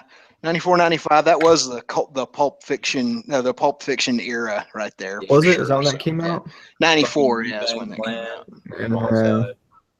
But you know, 90s, some of the worst music ever made happened in the 90s. Oh, come on, second only to maybe the 80s. I gotta say that in you know, with a caveat saying that most of that music from the 80s was shit as well. Tim's so fucking so you hate all things that are good. Oh man. Why I mean, like, it took the. Oh, Tim's. I had fun in the 80s. No, 80s music wasn't all bad. I mean, Clapton did come out with the Journeyman album in what, 85? That was that Journeyman? I don't know, dude. You tell me. Yeah, I liked a lot of the music, dude. U2, Midnight Oil, fucking. Yeah, U2 they came out with the Joshua Tree in '87. That was an incredible album. You could just be making shit up right now, as far as all. But you got to keep in mind, the '80s was the era of all the worst music. I mean, some of the most horrible music ever recorded happened in the '80s. Poison, Motley Crue, Winger. I can go on and on. How do I mute him? Kickstart the Heart is like my favorite song, man. Dude, Toto, man. Toto. Rains down in Africa. Shit. That was actually a pretty good album, just simply because Jeff Porcaro played drums. You know why you were mad at that time, Tim? Because you weren't fucking on the top charts or whatever bullshit you were doing. So. That's why you hate all the music. You're just a fucking hater. I was hater. playing a lot of that crap because I was a teenager. I thought it was cool. Dude, if he playing was in bars, playing Wanted, Dead or Alive, yeah. Dude, if Tim was Bon mad during Jovi's that the era, shit, it was man. because of cocaine. God damn it! It wasn't because of anything. Cocaine. Backroad was on fucking Freak Show back in the day. Yeah, I was being. Wait, in '87, No, I was clowning already. But man, that's just like hard. In 1979 and 1980, I was being exhibited as the pony boy. I had Pony boy? Yeah, because I had a weird ponytail coming out of my head. I've showed you guys baby pictures before. Oh, yeah. That's awesome. What about Metallica, Tim? What about Metallica? Yeah, so here's the deal. I went through my Metallica phase, and I still look back upon that fondly, but they did jump the shark in the 90s. Yeah, the best Metallica stuff is Kill 'Em All, Ride the Lightning. Master of Puppets. Master of Puppets, yes. In fact, I'm going to go out on a limb and say that's their best album for me. Or the self-titled album. Is Master of Puppets, yeah. So, but then, man, they got Bob Rock involved, and it all went to shit, and they haven't really done much of anything good since. I mean, they've come back with some cool shit. Then I don't even blame them. They've been around since for so fucking long, Tim. You can't blame them. Like I'm not even mad at them for being like, I'm gonna do something different. Let me make it perfectly clear. I didn't expect them to sound like the same band for 40 years, 35 years, or 30 years. Homeboy's voice like 100% changed at some point. He was like, well, I can't sing that way anymore. But I'm just saying that if I'm going to listen to Metallica, which doesn't happen very often, but when I do, I listen to Master of Puppets, Kill 'Em All, Ride the Lightning. Master of Puppets, the Master. That's exactly. I just imagine James Hetfield like later, a long time. Hetfield. James Hetfield and Lars McCoy.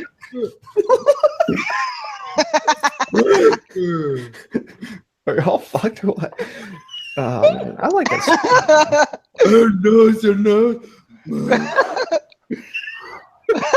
What about Rage Against the Machine, man? That band was crazy. Yeah, I like Rage Against the Machine for about 2 songs, and I go, this is really badass.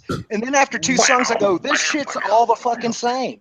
It's the same song over and over and over again. The guy can't sing. Dude, now I can't stop thinking about geriatric metal singers. Geriatric metal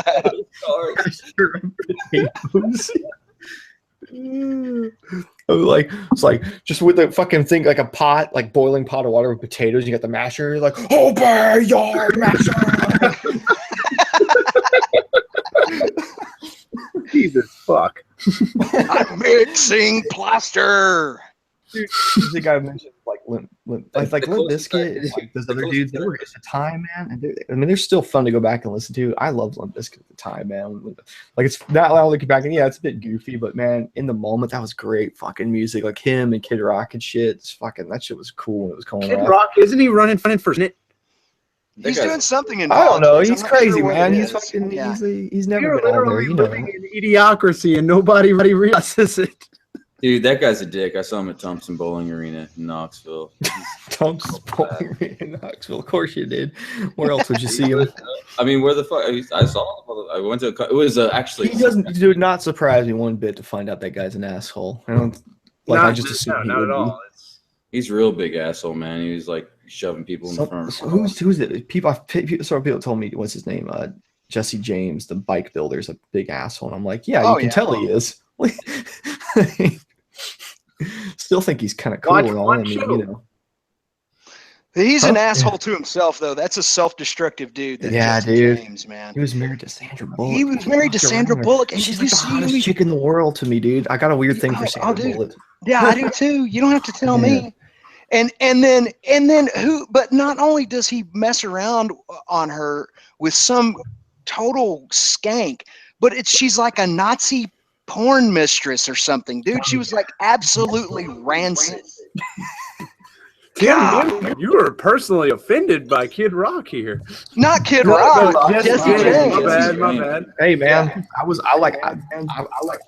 pissed off at him too when he did that, just because I was such a fan of what's her name. I was like, no, dude. What the fuck? Dude, that guy's narcissistically delusional, thinking that he's fucking Jesse James, like. Crazy. Yeah, I think that pretty much got debunked somewhere along the way, didn't it? Like, they were like, no, you're not the guy. Sandra Bullock is SJW cunt. Well, you know what? Like everybody in Hollywood is, whatever, dude. Yeah, Well, I did not know that she was an SJW. That really makes me angry. Yeah, well, you gotta have a mentality. It's Hollywood like, is so I gotta believe screwed, dude. I like in a weird way, like a lot of people I think just play the fucking game. In fact, there's been a lot of celebrities that talk about that. Like not many will talk about it, but there's been several that are just like a lot of people are just fucking going with the flow so they can going with the flow. So you can stay in the system. Because if you're not in the system, like what's his name talks about it, Tim Allen. Tim Allen will talk all about it. You notice Tim Allen's not in a whole bunch of shit. No, because he came out as being sort of a freedom-loving libertarian type. Yeah, they didn't like that. He's a smart dude, though. Real smart guy. I feel like he'd be like a super cool dude to hang with. He's into cars, too. Cars and bikes and shit. He would fit right in with us, I would wager. Yeah, maybe not like when we do this shit. No, this is... I don't know. He comes from a comedian. He's a fucking comedian after all. It's not like I'm thinking we'd be too like rowdy for him, but never mind. No, we wouldn't. No, he's a comedian. He did do the dick of death joke, so he can hang with us. He can be vulgar, I bet. I hope so. I hope that he told Al to fuck off every once in a while. Whatever that guy's name is. It was Al. Yeah. I don't know what his name is in real life, so I didn't bother to learn it. Whenever they were, it was the fucking news getting mad at Joel Olstein, and they put a picture of Tim the Toolman Taylor. Oh, yeah. Y'all seen that? It's like, that's not Joel Olstein. That's Tim Allen. It kind of does look like him a little bit, though. Like I could see it. Oh, man. I think Forey was, and he was putting my face on fucking Owl from that show. I think this filter is. He put something on Instagram about you and a mobility scooter. Did he just now? Yeah, he's on it, dude. I can't even keep up. I used to repost a lot of those things, and I can't keep up with them. There's so fucking many, and they're amazing. They're all really good. If y'all want to see some funny shit, go to Forey's page, just check it out, follow him. But if you need to just go to the where people tag you, go to that on mine and you'll see a bunch of them. Because there's a few other people that do them too. With that. There's at least three people that do them pretty regularly, but Forey's like on top of it the most. Nero does a lot of them too. Mm-hmm. Nero's been using one of me a bunch lately. I didn't crack it. He put me in like old school Star Trek with fucking Neil and a few other people, and that was a great one. I wish if he's not going to make any more videos, I at least wish he would turn his old videos back on so we could go back and watch them and laugh. Who? Nero. I thought he started putting a video or two out here. I looked at his page maybe 2 or 3 days ago, and it still says this page has no content. Oh, that's weird. I know he made all his content unavailable. Yeah. I don't know, dude. People disappear, man. I'm still trying to figure out what happened to that Shuruk guy. The Shuruk dude just disappeared off the face of the fucking earth. I know exactly what happened to him. Well, fill us in. Sounds juicy. Yeah. He got in a bunch of fucking trouble. Like, we had the hotel from the last spring break ride call us to complain about some stuff. Well, I thought they were cool with us, right? They were great with us, but they specifically named him, so that's how I figured out who the fuck he was. Uh-oh. Well, I didn't know. I don't know if you can say what he did then. If you can, I'll talk to you about it later. I'd love to know now. I don't want to dox the guy. I don't think you can now. I don't think he exists in the world, but I don't know. Yeah, we'll talk about it later, I guess. Yeah. I don't know. I put it in our group chat. Well, I can't keep up with that chat. That broken chat. Oh, God. I ruined it. I made everyone get divorced. Not really. I did get real mad at you guys all about last year about this time. I know it was in December. I just went off on everyone. It wasn't actually. You got mad at all of us about one thing. You got mad at the Super Faggot or just everybody I was talking to because y'all all have funny names in that chat, and I forgot who I was talking to.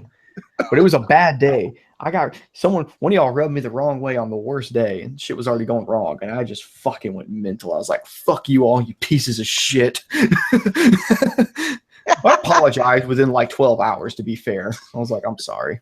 It's been downhill ever since. Thanks, Jake. It kind of has. That's why I feel like it's my Jake ruined SBK. I did it. Jake dropped a tactical nuke in that shit. It's over with. Some of the shit though I said was super for real. I had to say it. Some uncomfortable truths were spoken, and they were directed at someone who needed to hear them at the time. I got a fucking crying baby. I'll be back. Yeah. Okay. Here we go again. I have a feeling that shit's about to blow up again. I hope not, dude. I don't even care anymore because I know on my end I just don't put as much like. Like I'm just not into it as much anymore, so I can't get upset anymore about pretty much anything. I'm just like, look, I'm here. Let's ride. Let's do something or not. Whatever. Hey guys, you all right? Yeah, cool. I'll disappear for the next 3 weeks. I do that. I don't mean to do that. Just get busy, man. Yeah, I understand, man. I'm just saying. I feel bad because you were in town, and I was like, I wanted to go over and like hang out, drink beers and shit, but I got home and we got doing something. And then the next thing I know, we were making dinner. Oh, we didn't even get to go, like bring that fucking bike to that dude till like 8 o'clock because he kept stalling. We were supposed to sell it at like fucking 4. Well, I mean, I always want to like, fucking do shit, but life. Mm-hmm. Yeah. Funny how that happens. In town, fucking before spring break ride, so that'll be a plus. Well, I was telling Ray, and I really meant it too. I was like, half the reason I don't ever hang out with you guys as much anymore is because I don't have a good work at Supermoto right now. I'll come ride with you guys every once in a while on the FZ, but I just wish I had a Supermoto the whole time. Like, I love that FZ; it's a great bike, but I'm like, I just need a motard. I'm slightly bitter about it, so I just don't ride. I was very bitter whenever I was following them around on that Gixxer, and I was like, "Fuck this bike, Ray. Let me ride your drum." Yeah, dude. Like the FZ, you can kind of goon around on it a little bit. I almost rode it into the LA River, Dallas. I was thinking about it. I'm pretty sure I could have made it in and out on the FZ. The Trinity River? It would have been close because that's a fucking. You probably would have drug. Well, I don't know because I go if you ever gone up it diagonally. No, it's not sketchy at all. Diagonally. I'm always scared to hit it diagonally. Diagonally is one of those things in your head. It seems fucked. It's the best way to go up and down that thing. Because last time I was out there, I had the dual sport tires on the WR, and I was going up and down at fucking 2 miles an hour sideways. I was like, this is not even hard like this. You just do that approach right. And in fact, if anything, it was slipping because it's got those dual sport tires. And I was thinking, man, the FZ's got a big 180 rear. Yeah, I bet I let a little air out of that thing, and I can just roll sideways down that thing, no problem. Because I know I took it up my Husky with the door trim. But you took it straight up, didn't you? I took it straight up. Straight up's way sketchier, dude. Way sketchier. I got these short little legs. Yeah, because you have that moment where you first hit, and then you're committed, and then you're on it, and you're committed. Wheelie out of it. Yo, it's hard. You can't. You have to like feather the clutch the whole time, or you got to try to go really fast, and that's not a good idea either because it tries to lift on you. Were you there that day that James had that fucking KTM and he looped it out right there? He like got to the top and he was still wheeling and just fucking looped. No, I remember when what's his name though with the CRF 450? What's his name? There's 2 of them. I know the goofy one. There's 2 of them. The goofier one. Come on. There's only 2 goofy the super flat earther or the retard.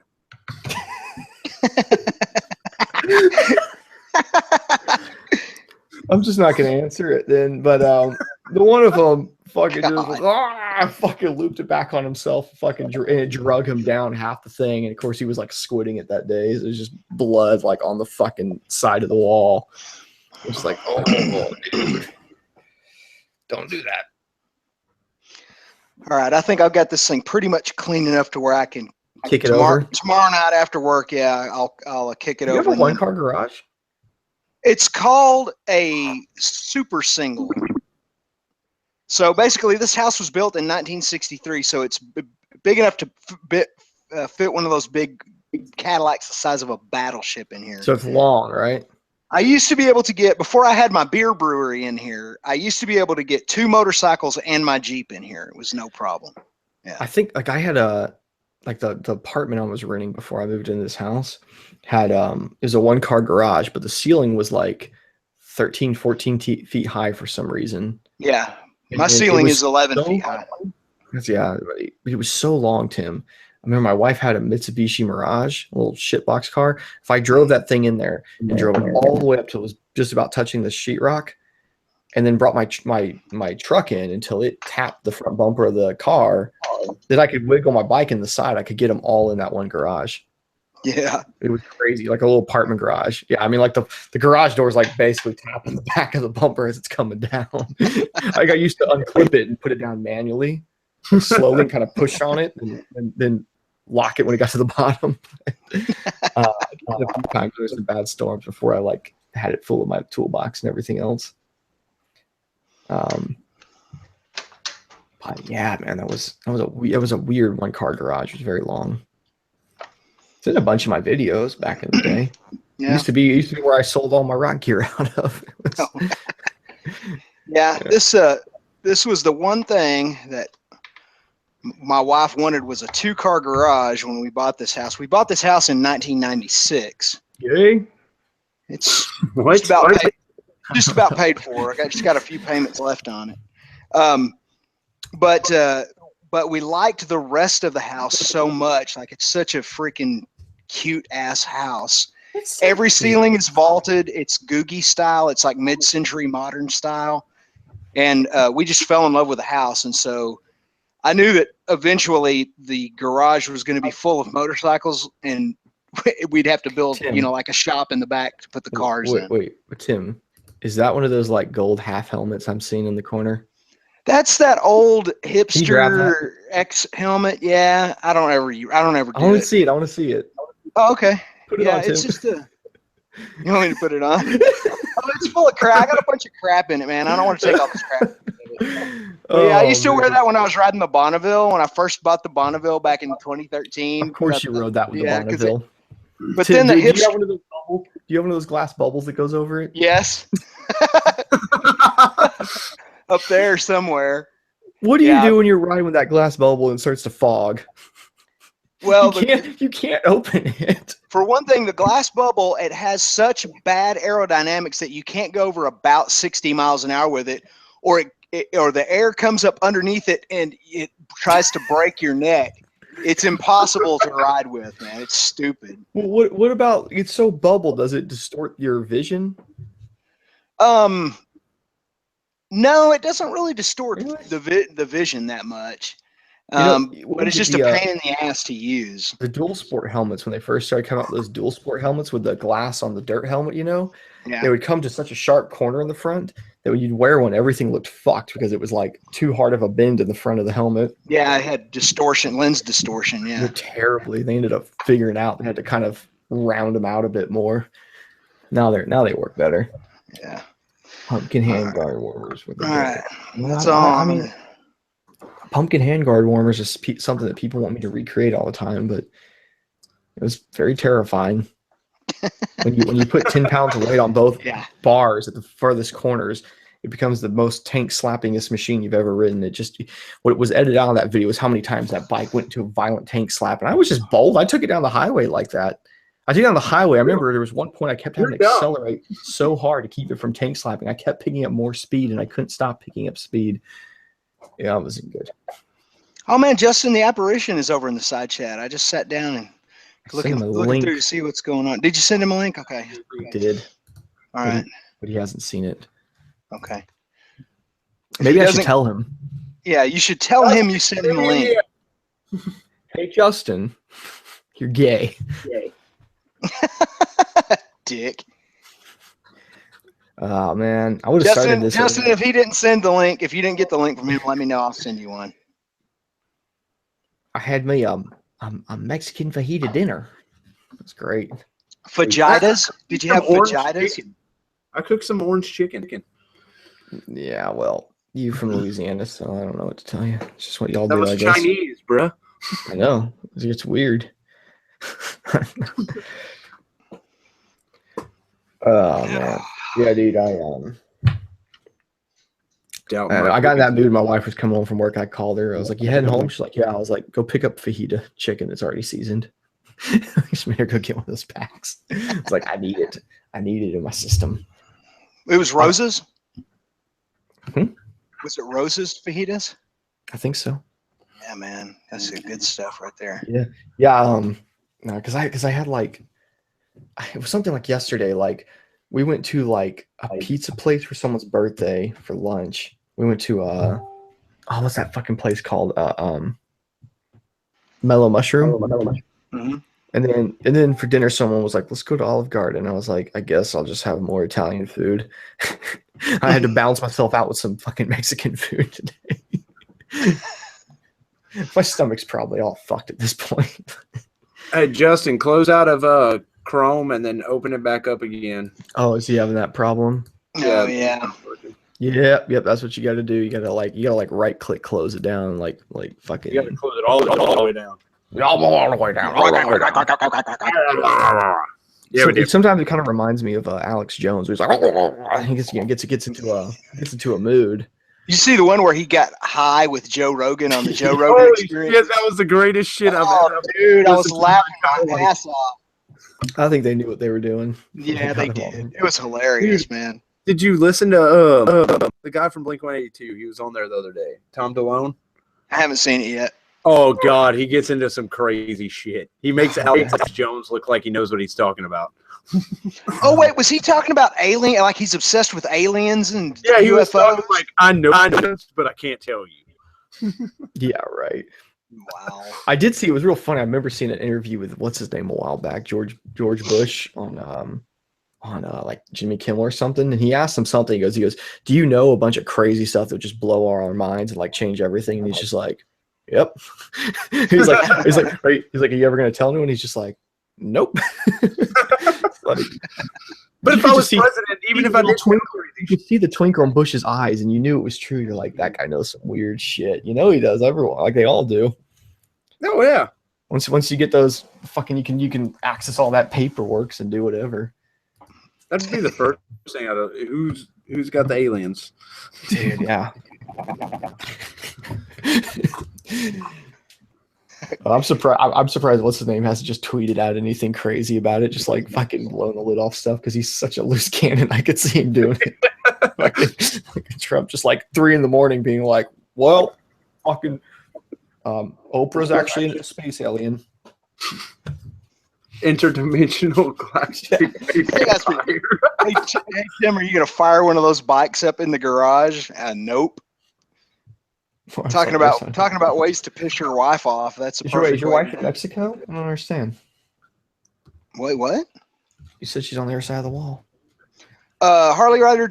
I love D&D slip-ons. I love this D&D slip-on I have on this bike. Of course, now I've had it on. This bike's a 2004, and I've had it since 2006. Have you ever repacked it? I've never repacked it. It's a lot louder, but I'll tell you, it's a lot louder than it was 12 or 13 years ago when I put it on. There's nothing left in it. Yeah, it's loud, man. It sounds good though, man. This big 1200cc engine, it sounds freaking awesome. So, dude, shit, my camera turned off again. It's been a long time since I've repacked mufflers and shit, but I remember pulling people so many times. I'd pull someone's muffler up, like, I've had it for about 7-8 years, and you just pull. It's just a fucking cord. Where's everything else? And I'll tell you the rarest, because D&D does not make sport bike pipes anymore. They don't make anything for sport bikes. That's right. Yeah, they quit. If you have not only all of these are kind of getting to be collector's items in their own way, but the one that's really, really a collector's item is the early D&D sport bike pipes that had the Texas flag with the colors backwards. It had the red on top and the white on the bottom. So it was an incorrect representation of the Texas flag. If you have one of those, you've got something you should hang on to. In fact, I had one on my 2000 CX6R. Yeah. $45 man. Hey, but Tim, what's so funny is that can you point to on there. I guarantee you my DRZ has the exact same can on it, because I'll tell you what it was is my DRZ had a full Muzzy exhaust, and then it got rashed up. The can got real rashed up one time, so I bought a slip-on, like mid-pipe slip-on for a ZX10R, because the whole thing was like $150. I just used just the can. I just threw the fucking mid-pipe away and stuck that can on there with some bunch of high-tip silicone to fill in the gap. And I'm looking at that one you were showing. I'm like, yep, I think that's the same can I had on there. They use the same manufacturing processes. Yeah. Yeah, well, the baffle was definitely meant for like something like a liter bike, not a 400cc dirt bike, because it was about twice as big. It was real loud on there. 12 or 13 years ago, or whenever it was, I bought this pipe. I think I paid $110 for it. Yeah, that's what I'm saying. Like you could buy, like they're deals, man. Mm-hmm. We call them deaf and dumb for a reason, though. Yeah, but they are. They had an entire system for this bike. And we know what's weird is like it's silly that they kind of gotten out of it, because the one pipe has sort of made a comeback. The long low pipe where it gets bigger as it rolls back. I know like Muzzy built them, and the megaphone pipe. People built them every day. Yeah, but D&D used to make those too, didn't they? I think they had some megaphones. Yeah, I think they had something like that. So I was like, man, y'all missing out. That was the thing. That one came back around a little bit. I hate those things though, to be honest with you. When I first got that 2000 ZX6R, I bought that bike in December of '99, and the first thing I did was call D&D, and I was like, back in 1999, the internet wasn't what it is today. Yeah, you had to call people. Yeah. You still had to call people. So I called D&D in Fort Worth, and I was like, man, here's what I noticed that you guys, the dealer told me that you have the slip-on pipe, but they said that it was going to be a while on the full system. I said, I was thinking about getting a full system. And he said, man, just between me and you, I'll be perfectly honest with you. The only thing we've been able to figure out that we can do with that header and on the full system is make it a little lighter. He said on that particular bike, Kawasaki did such a good job with the header in the mid pipe that honestly just buy the slip on. And I was like, okay, dude, I appreciate your honesty. And so I just bought the slip on and had that bike for however long, 9 years. Can't really. Well, I guess M4 makes a slip on for the FZ, but that's the one everyone now has. I had a D&D pipe on my ZX7R too. I've had so many bikes with this exact pipe on it. I mean, can you find any of the D&D cans anymore? Man, you'd have to find them used on eBay or something like that. They'd probably be all burnt up. That sucks. Oh, yeah. I was gonna say it'd be cool to get one on the FZ since you're still all about them. Mm-hmm. My buddy Roger has got one on his 2003 GSXR 1000, 2002 GSXR 1000. See if I can find a picture of that. I know I've got a video of it from a Motovlogging like 2014. I'll have to dig through and find it. And and you know what? I think his is one of the ones with the upside down Texas flag logo. All right. Justin, I don't like having issues. Sometimes I've actually logged out, logged back in, fixes it too. I don't know. What in the hell did who posted that? Oh, Jesus, Backroad. What the hell did you post? Did you see that, Tim? Wait, what? I don't know. Don't go look in our chat. Oh. Backroad posted something terrible. Yeah, Justin, I'm gonna tell you, man. Like, sometimes you can log out, or I reset the whole computer to make it work. It's being funny. I don't know, man. You put more effort into it than it's worth. Yeah. I don't know. I said it again. It ain't gonna work. Like I was saying, could they make a full pipe for my XR200 at Two Bros? I mean, they're not just gonna make a full system out of the blue. That takes having a bike there to R&D it. But I'll tell everyone, if you really want to get a pipe from Two Bros and they don't make the system for your bike, just measure how big the pipe is right before the can and tell them that's like your outer diameter, and they'll send you one that'll clamp over. You just got to do it old school where you got to hack it. That's how I used to do slip-ons back in the day, man. Slip-ons, when you bought a slip-on back in the day, it required a hacksaw. You just fucking cut right behind that back weld. You slip the bitch over and it came with a hanger. Exactly. And so and they'll do that. Like Danny's all about that. He told me, he said, just let them know and they'll send a slip over system. They can make that work with just about anything.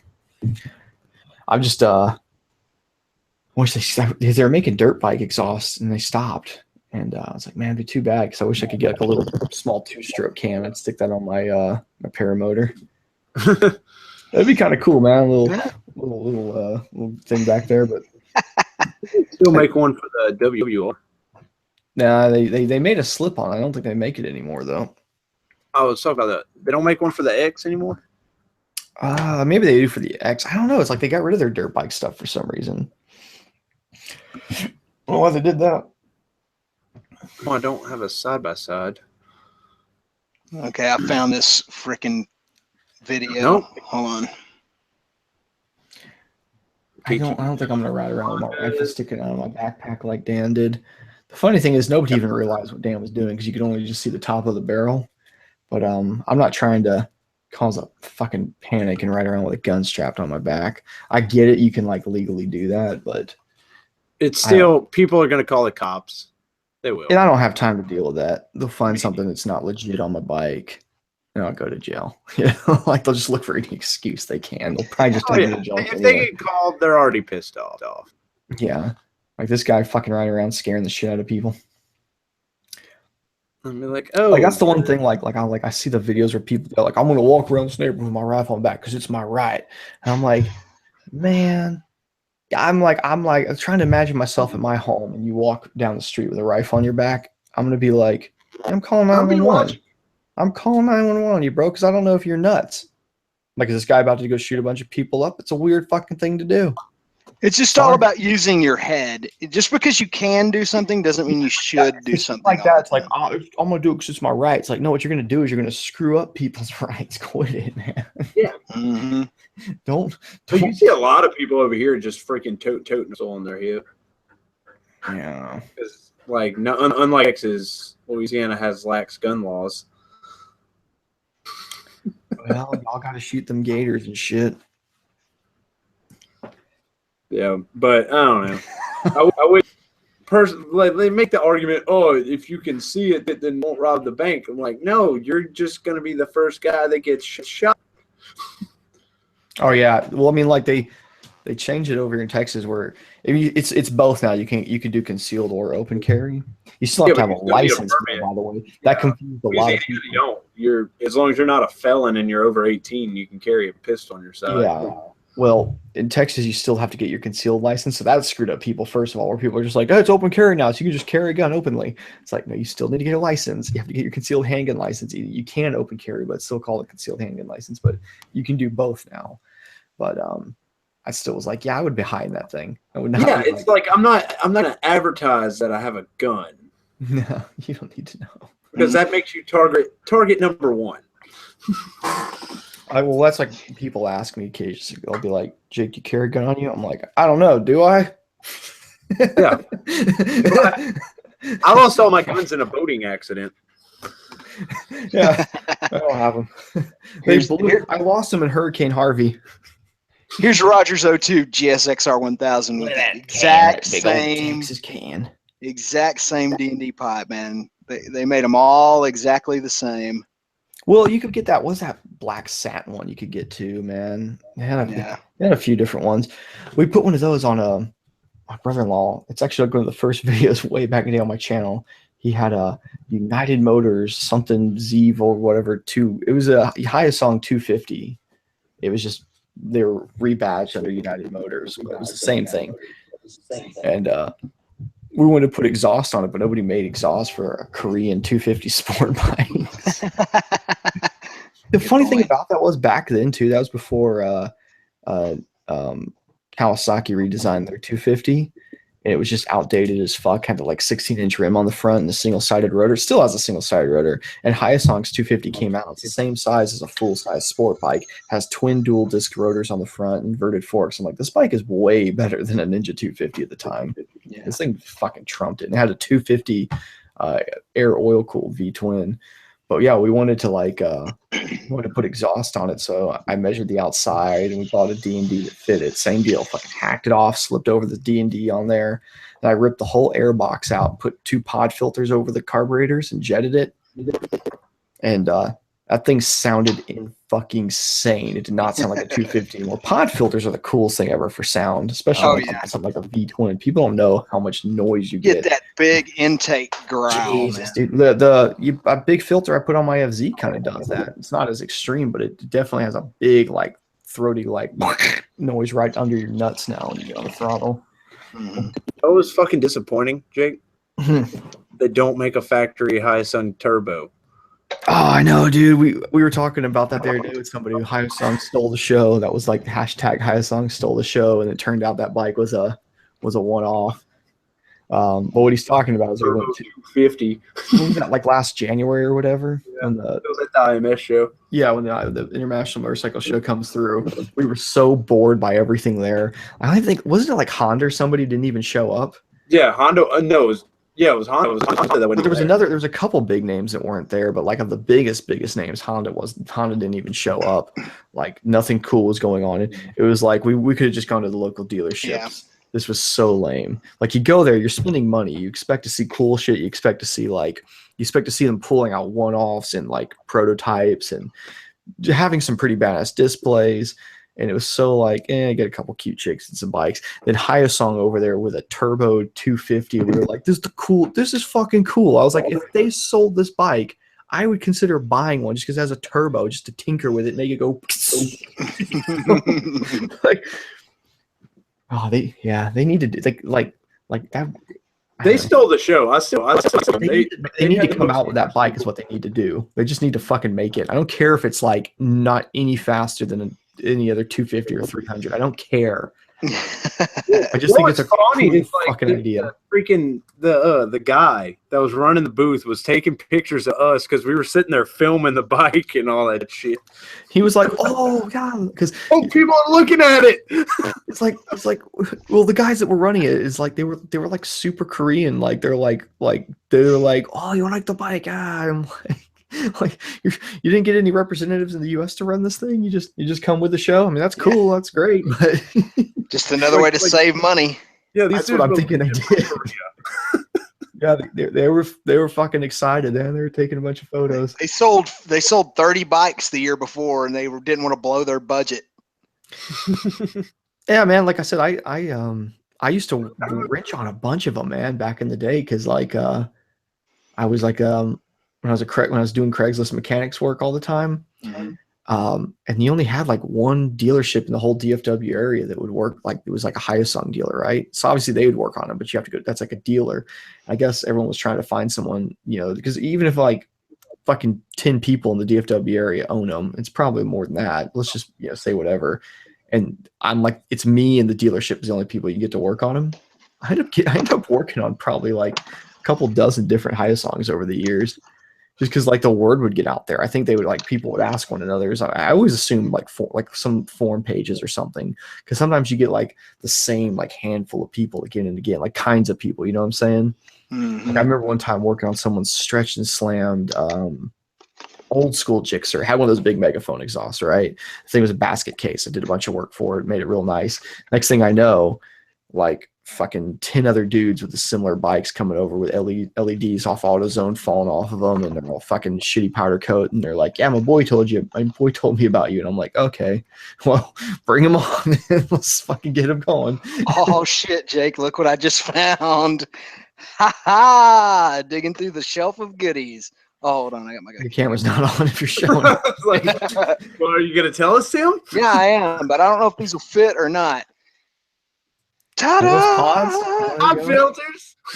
Yep, got 4 of them in here, but I think, you know what? These are for my KZ1000. I wonder if they'll fit though. Glue. There's a will, there's a way. Yeah. I mean, if they're slightly too big, then it's a little easier than if they're slightly too small. Yeah, the only thing that matters is the orifice. That's what I'm saying. If that orifice is slightly bigger, then that's not as big a deal. Right. On my my DRZ had a bigger carburetor on it, like some kind of 39 mil flat slide. But it was something weird. It had to meet into this air boot that was meant for the old carburetor. And it was weird though. That boot was actually bigger somehow, even though it was for a smaller carburetor. I know that's weird, but they made this like bell housing thing that pressed over it. It was like a velocity stack that brought it up so it would fit that boot. You just need someone with a CNC machine. You can build the same thing. A little pricey, but yeah, it was cool because he made it where it was to fit it over the carburetor. I bet it was aluminum. I bet they had to heat it up and like literally like pop it on the carburetor because there was no seal on there, but it was definitely airtight and it was like on the housing at the front of the carburetor. It was pretty cool. Yeah. Do you think you could power a ground? on these are RC2454. RC2454. I need to see if these will fit a ZRX 1200. I think, Tim, I think you just did the voice too. Did anyone else hear that? Did I? It was like, whoa, whoa, whoa, whoa, whoa, whoa. It was pretty good. Yeah, I thought that was Llama again. I heard it too. I don't know. It's great though. I didn't hear it, so it was probably me. All right, these may work. What did I say this was? RC2454. Oh, I did it. I did it that time. It was RC. My connection, you know. I don't know. That's crazy. RC2454. There's a ghost in the machine, man. It happens. Yeah, dude. That FCR, that's the good model on the DRZ because that stock carburetor sucks. You put that flat slide on there, thing hauls ass. But yeah, right. What would y'all know? You know. Now, what I see, but here's what's going to happen. If I get rid of the stock airbox and go with those pods, and then you're just going to rip those carburetors out and put some flat slides. No, fuck flat slides. Never again. Never again will I have flat slide carburetors on a motorcycle ever. They're great. Even if I go back to drag racing, it will never happen. If you had a DRZ, you do it. It's only one, then you're dealing. Well, yeah, if it's one carburetor, that's a different deal. You're actually it's literally on the DRZ though. You're putting the carburetor it was originally designed for. They originally designed that thing for a 39 millimeter carburetor, and they put this crappy 36 when they built this. They made the street legal version. It's like a 36 CV. It's a piece of shit. It just kills all the power that bike makes. Well, it doesn't make any power to begin with. Yeah, but the funny thing is dudes will like put like big bore kits and like exhaust and airbox mods, and then they showed like dynos and they make like 2 to 3 more horsepower. Like they just pretty much are tapped out. You go to the 39 and they'll bump it up. Yeah, because it's done because of the air filter or the carburetor. It can't. It's stuck at a limit because of that. And then the guys go real crazy. They'll put 41 mils on there if they do like big bore and everything else. If you want to like go that route. Well, I can tell you straight up, man, if I go with those pods on that, I'm going to have to rejet then. I might as well just pull the jets out and just rejet because the jets aren't going to be big enough for that much airflow. It ain't going to happen. Okay. Well, Tim, I don't know about you. I quit buying jets years ago. I just drill them out.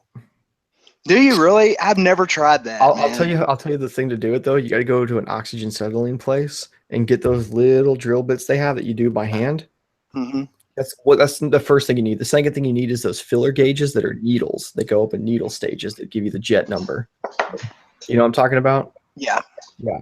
So those are the 2 things you need, and you see where you're going from there. It's pretty simple at that point. So I wonder what jets I've got. The main things you got to do is you got to, if you want to do cheap, fast jetting the easy way, you drill out the pilot jet, you drill out the main jet. Obviously, you can't make them smaller, so go up in stages. And then you just take the needle jet and you stack a few little washers underneath it to pick it up, bring the taper up a little bit. Mm-hmm. I've done that to bikes and gotten to run really good without buying proper jet kits or different taper needles. It's not the greatest thing ever. I've actually taken a needle. They're cheap. Oh, I've taken a taper needle. The taper needle is the more high dollar thing to buy. I've actually taken one on and then you got to grind it, then you got to repolish it. I've tried to bring in that taper slightly. I'm sure it wasn't perfect, but it worked. Thanks, dude. I've got all kinds of stuff. I've got. Where you is the fuck is bike dyke? What? Yo, where is the fuck is bike dyke? What? Oh, wait, what? Yes. Yes. Thank you for the $2. Thank you for your contribution. Hey, I saw this thing today. I was going to ask you about Tim. I literally thought, I was like, I need to ask Tim about this. The people, because you know, like the gas in Texas now pretty much all has 10% ethanol in it. You can find a few places here and there, but they're pretty much all 10% now. Yeah. So these dudes are taking the gas, like they're taking jugs of it, right? And they're just dumping like a gallon of water in with it, shaking that shit up, and then like it separates. Phase separation. Yeah. But does that actually absorb the ethanol? Does that work?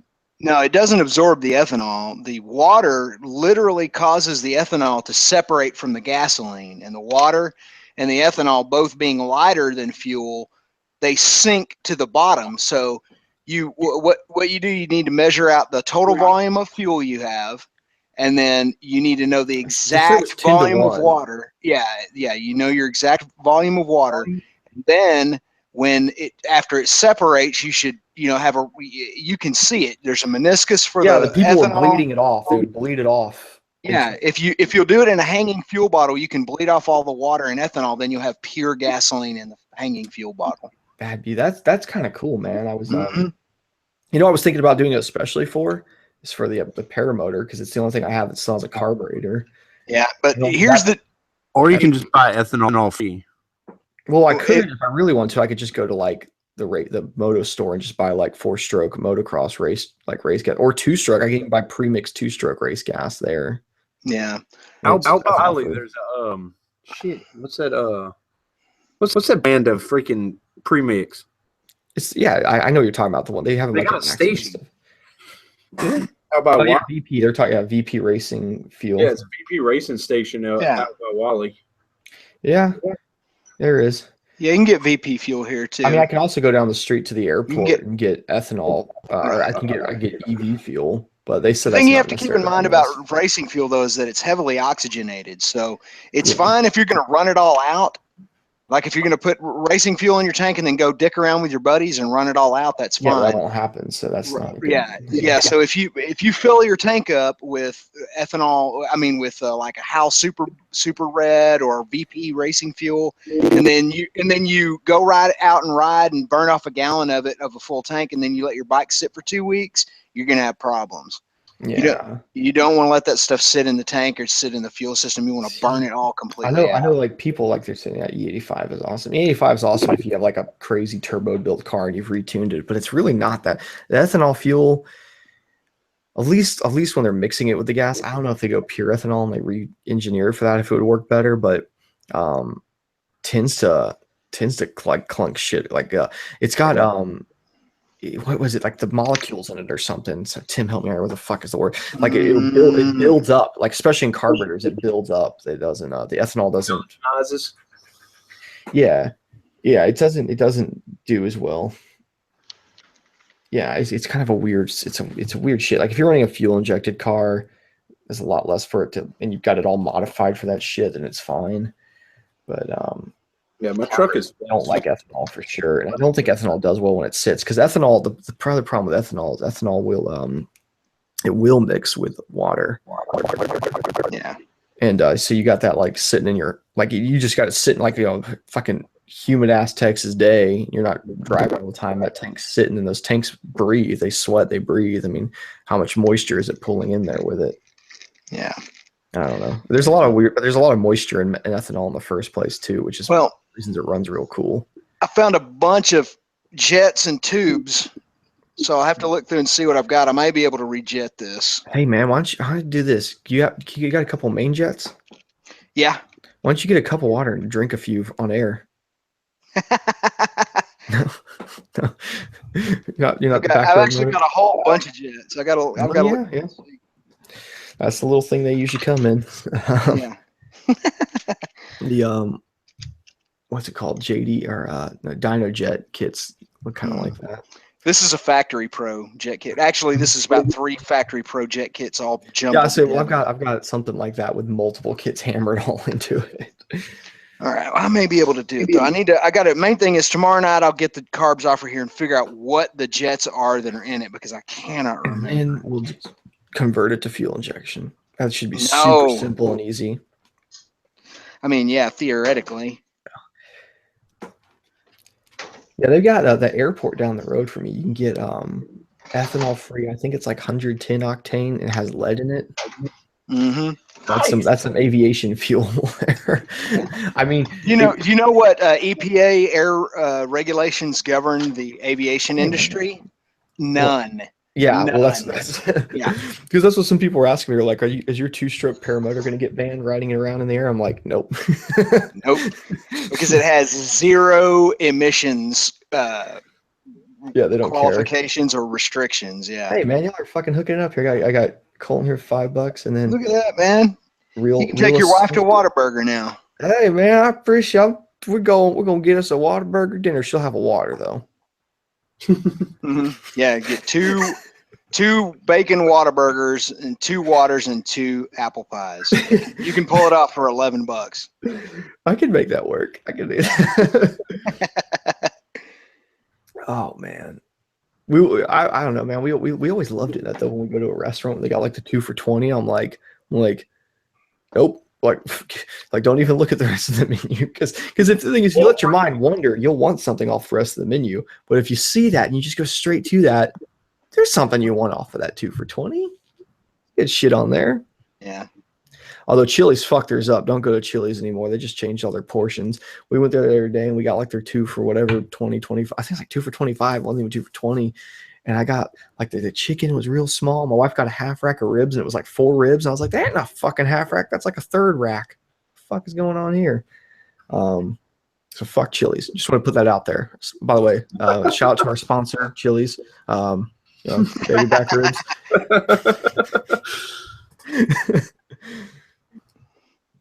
Yeah, just come to Hooters. You know, I really like Hooters chicken wings, and everyone's like, oh, you like Hooters? Like, I think our Hooters is pretty low quality for the women around here. First thing I had to do going back this past weekend, go to Tight Ends. It's the first thing I had to do. Oh yeah, that's right. Yeah, they're all right. Or baby dolls. But no, like I always joke because like especially the one in Dallas, I'm like the skinniest Hooter girls the skinniest Hooter girl I've ever seen at Hooters was Tori Supermoto. Yeah, I don't know. He went there dressed. It was last Halloween, right? He went there dressed as a Hooters girl. It was considerably skinnier than all the other Hooters girls. He's got a waist like that big around though. To be fair, he's a tiny man. But yeah. Yeah. They thought it was cute. I was dressed as a slutty ass from Alice in Wonderland. I had the pigtails on the back of my helmet. And then like some random homeless guy come and hit on me. Yeah. Well, it was funny because at one point or two, like from behind, I was like, who's that girl with the pigtails? I was like, oh yeah, that's right. That's Llama.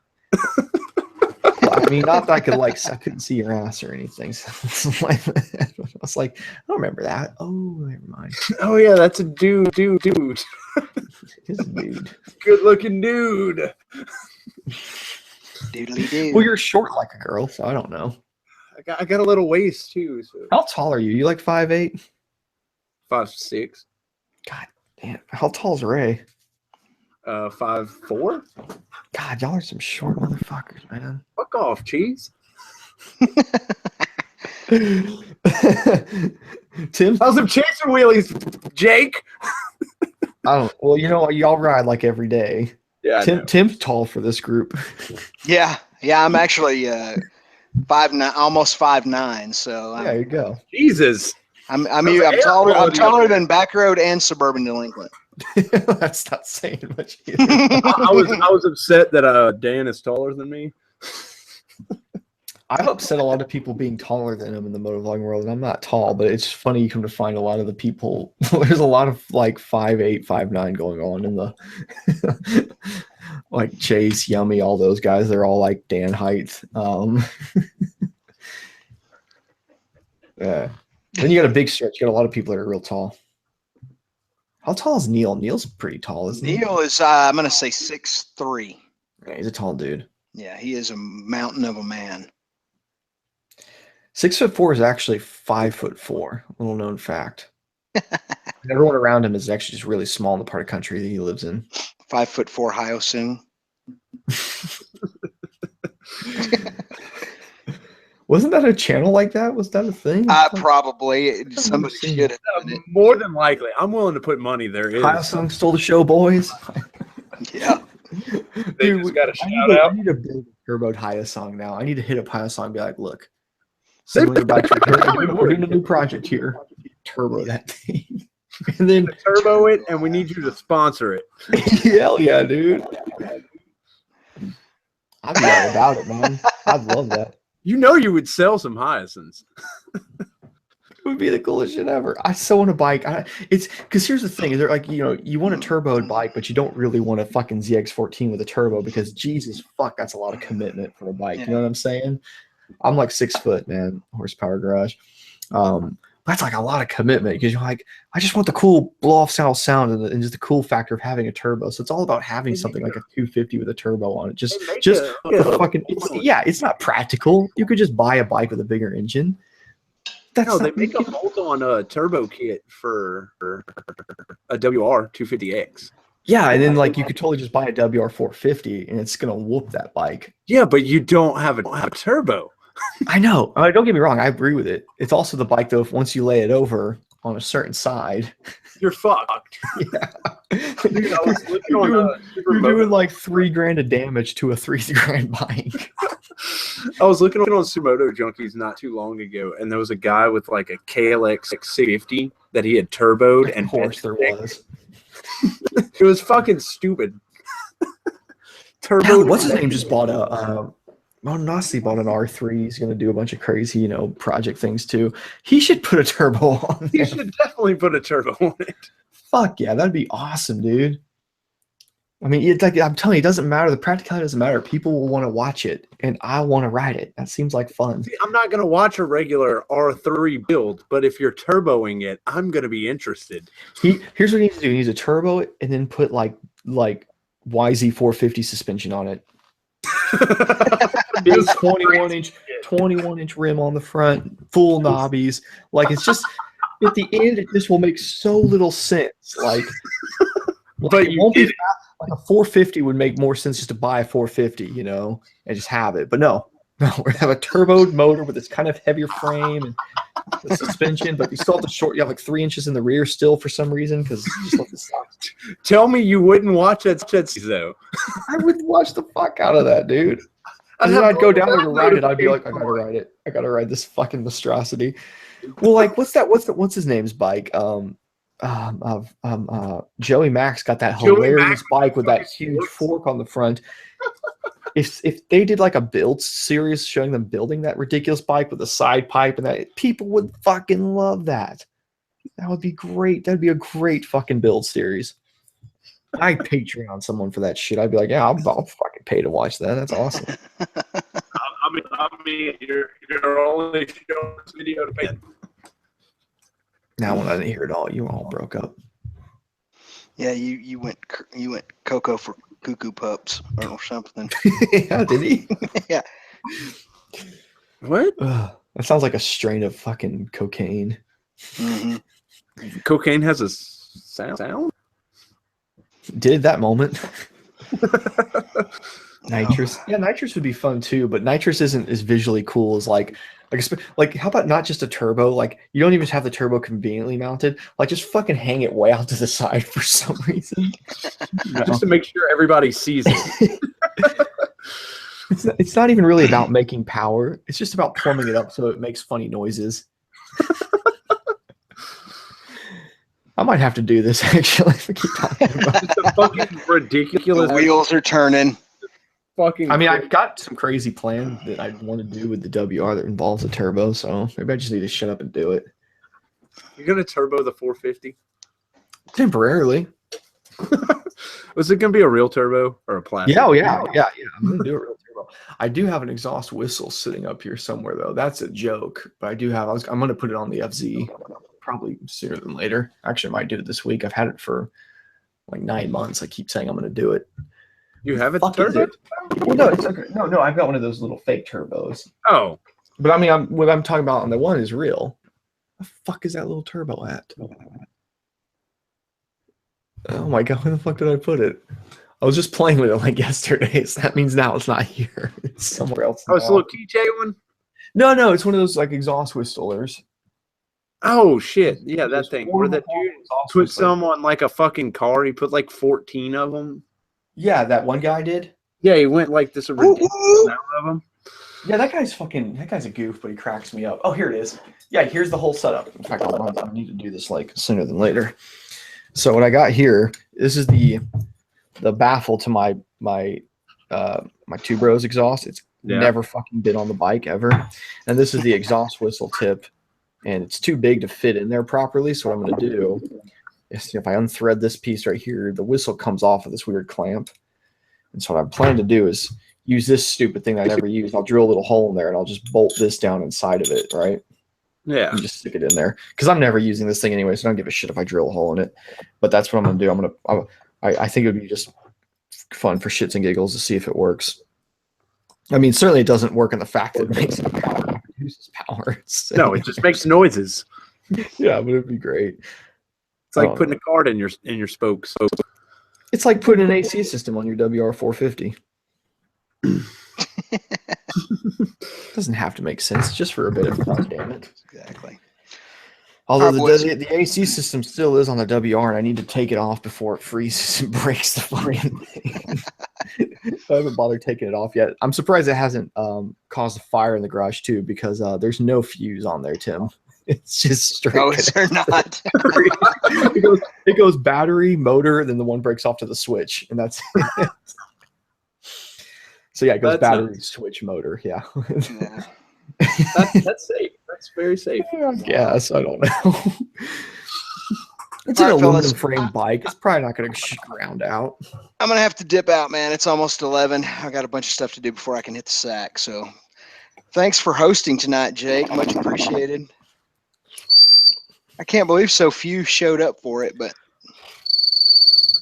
maybe we just need to reamp the shit and make some changes. I don't fucking know. Yeah, I like doing this shit, but I do too. I think it's fun. I always do.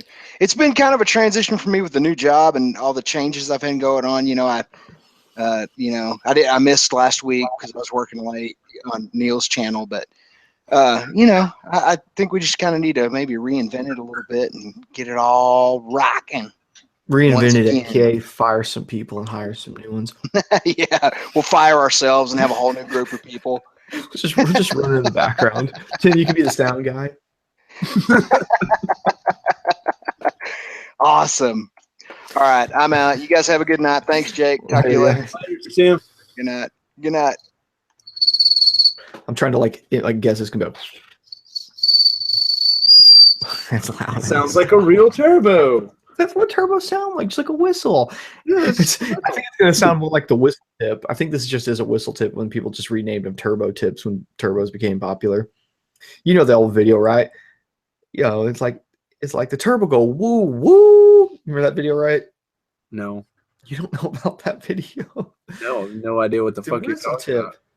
I bet people in the audience will know what I'm talking about, man. Let's see if they start commenting about the whistle tip. That's only in the morning. You're supposed to be up making breakfast for somebody. That's like an alarm clock. What? That's just this is classic, dude. This is like year one YouTube stuff. So he remembers the video. Yeah. Bubba Rub. That was right. Yeah. I'll have to go watch it. I'll find the link. I'll put it in here. Everyone's got to know about this. I never heard of it. I was more of a power thirst guy. A whistle tip. Oh, Jesus, Why are you so mad? Oh, here we go. Copy link. No, not incognito. You watching porn? Yeah, baby. I'm looking the wrong shit. Incognito mode. That's what I went to copy link address and I opened it in a, or you know what I'm saying. God, I don't even know my words. Here we go. This is the video. I'll put it in the main chat here. That's the one. The whistle twist Oakland News. Right. And it's got to be reposted more than that because that one's only got 600-something thousand views. There's no way that video is going to have millions and millions of views because I see some writing. I see some that are over 11 years old. Yeah, the second link is got 4 million views from 11 years ago. And this is one of those things that was like, I'm pretty sure this was like pre-YouTube. You know what I'm saying? This was like, it's all over the place. I found here's someone's link. It's like to a remix version. I see the first link in the descriptions to his MySpace. Okay, I know what video that is. Yeah. It's like you gotta get the flows with the whistle tip. I would love to know where these people are today and if they know how famous that video went. I hope they do. Have you seen the drinking out of cups? The what? Drinking out of cups. Mm-mm. It's the lizard. And like this guy gets really high in a closet and they dubbed his audio over a lizard. No, I don't know about that. Dude.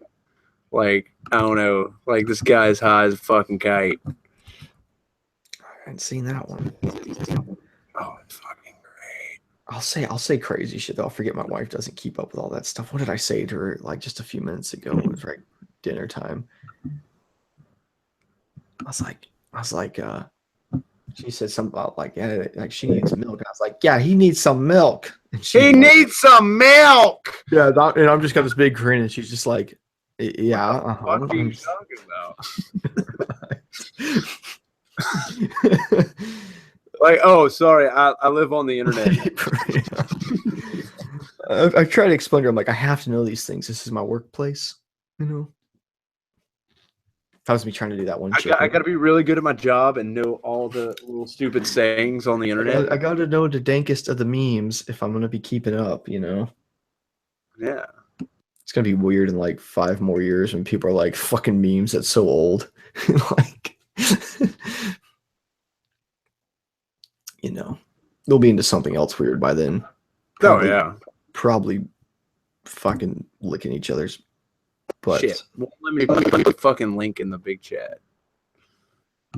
It won't? It won't. No. Well, I'll probably make you an admin. Here, just post anything on those links. I got to find your name in there. Just post something real fast in the main chat. I don't think you're an admin then. I'm definitely not an admin. Give me a wrench. God, I'm trying to give you a wrench. You got to post something. Just say something stupid in the chat. Hurry up. You're not doing it. There you go. Ad moderator. I hope this is your name. Okay, I did it right. It was either going to be you or that 3-2 Moto saying titty milk. It was about to become an admin. There we go. I got a wrench. Fucking classic. All right, time to ban everyone. Oh yeah. You've seen that. Yeah, I've seen that a bunch. I'll watch that later again though. It's fucking great. Whoa, there goes the chat. Whoa. Oh, okay. I see what I did. If you back out then go back into the chat, it like starts at the beginning and goes. Oh shit. So to me it just looked like 600 people were commenting at once. I was like, whoa. Are we on Nightline? What's going on? Got a boner? I might. Well, I guess we should probably go. Yeah, most likely. It just gets weird now. Just 2 of us. I mean, I'm not like I don't know. I feel scared. I feel really exposed right now. No, I don't really give a shit. Yeah. And then one time you had an R1. Nobody knew me when I had an R1. That was back in the day. No, making fun of the fact that every time we talk to you, you talk about your R1. I have not talked about it at all this stream. Oh, every time I've ever had a conversation with you. And this one time I had an R1. It comes up for certain reasons. I don't mean for it to come up. I was fucking with you, man. It probably comes up because we're talking about shit getting stolen. I'm like, oh yeah, I had one of those. Oh yeah, it's like all your bikes get stolen. Fuck, I did talk about it. You know what I talked about too the other day? I was talking about getting lawsuit money, but having to spend it right away. Fuck you. I was trying to explain to you I spent it all on strippers. It was so great because you and me were having a conversation, and he was just like sign languaging to me, and we had like a one-way conversation. He could hear me, I couldn't hear him, and somehow we were like talking about really like detailed shit somehow. Yeah, we got on the topic of lawsuits. Got on the topic of lawsuits, and I couldn't hear you talking to me. How the fuck did we do that? That was incredible. You're like, I remember trying to tell you you're getting fucked. Oh yeah. Well, I knew I was, but it is what it is. Lawyer took like fucking $9,000 or something of that lawsuit money. I got 30. You got fucked.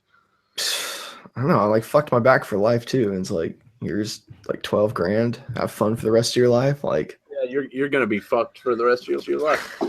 It's not great. Like, all I got out of mine is like one of my eyeballs is lower than the other now. That's cute. Yeah. Like nobody notices it, but I know it's there. Well, now that you've told me, I'm gonna look really hard next time I see you.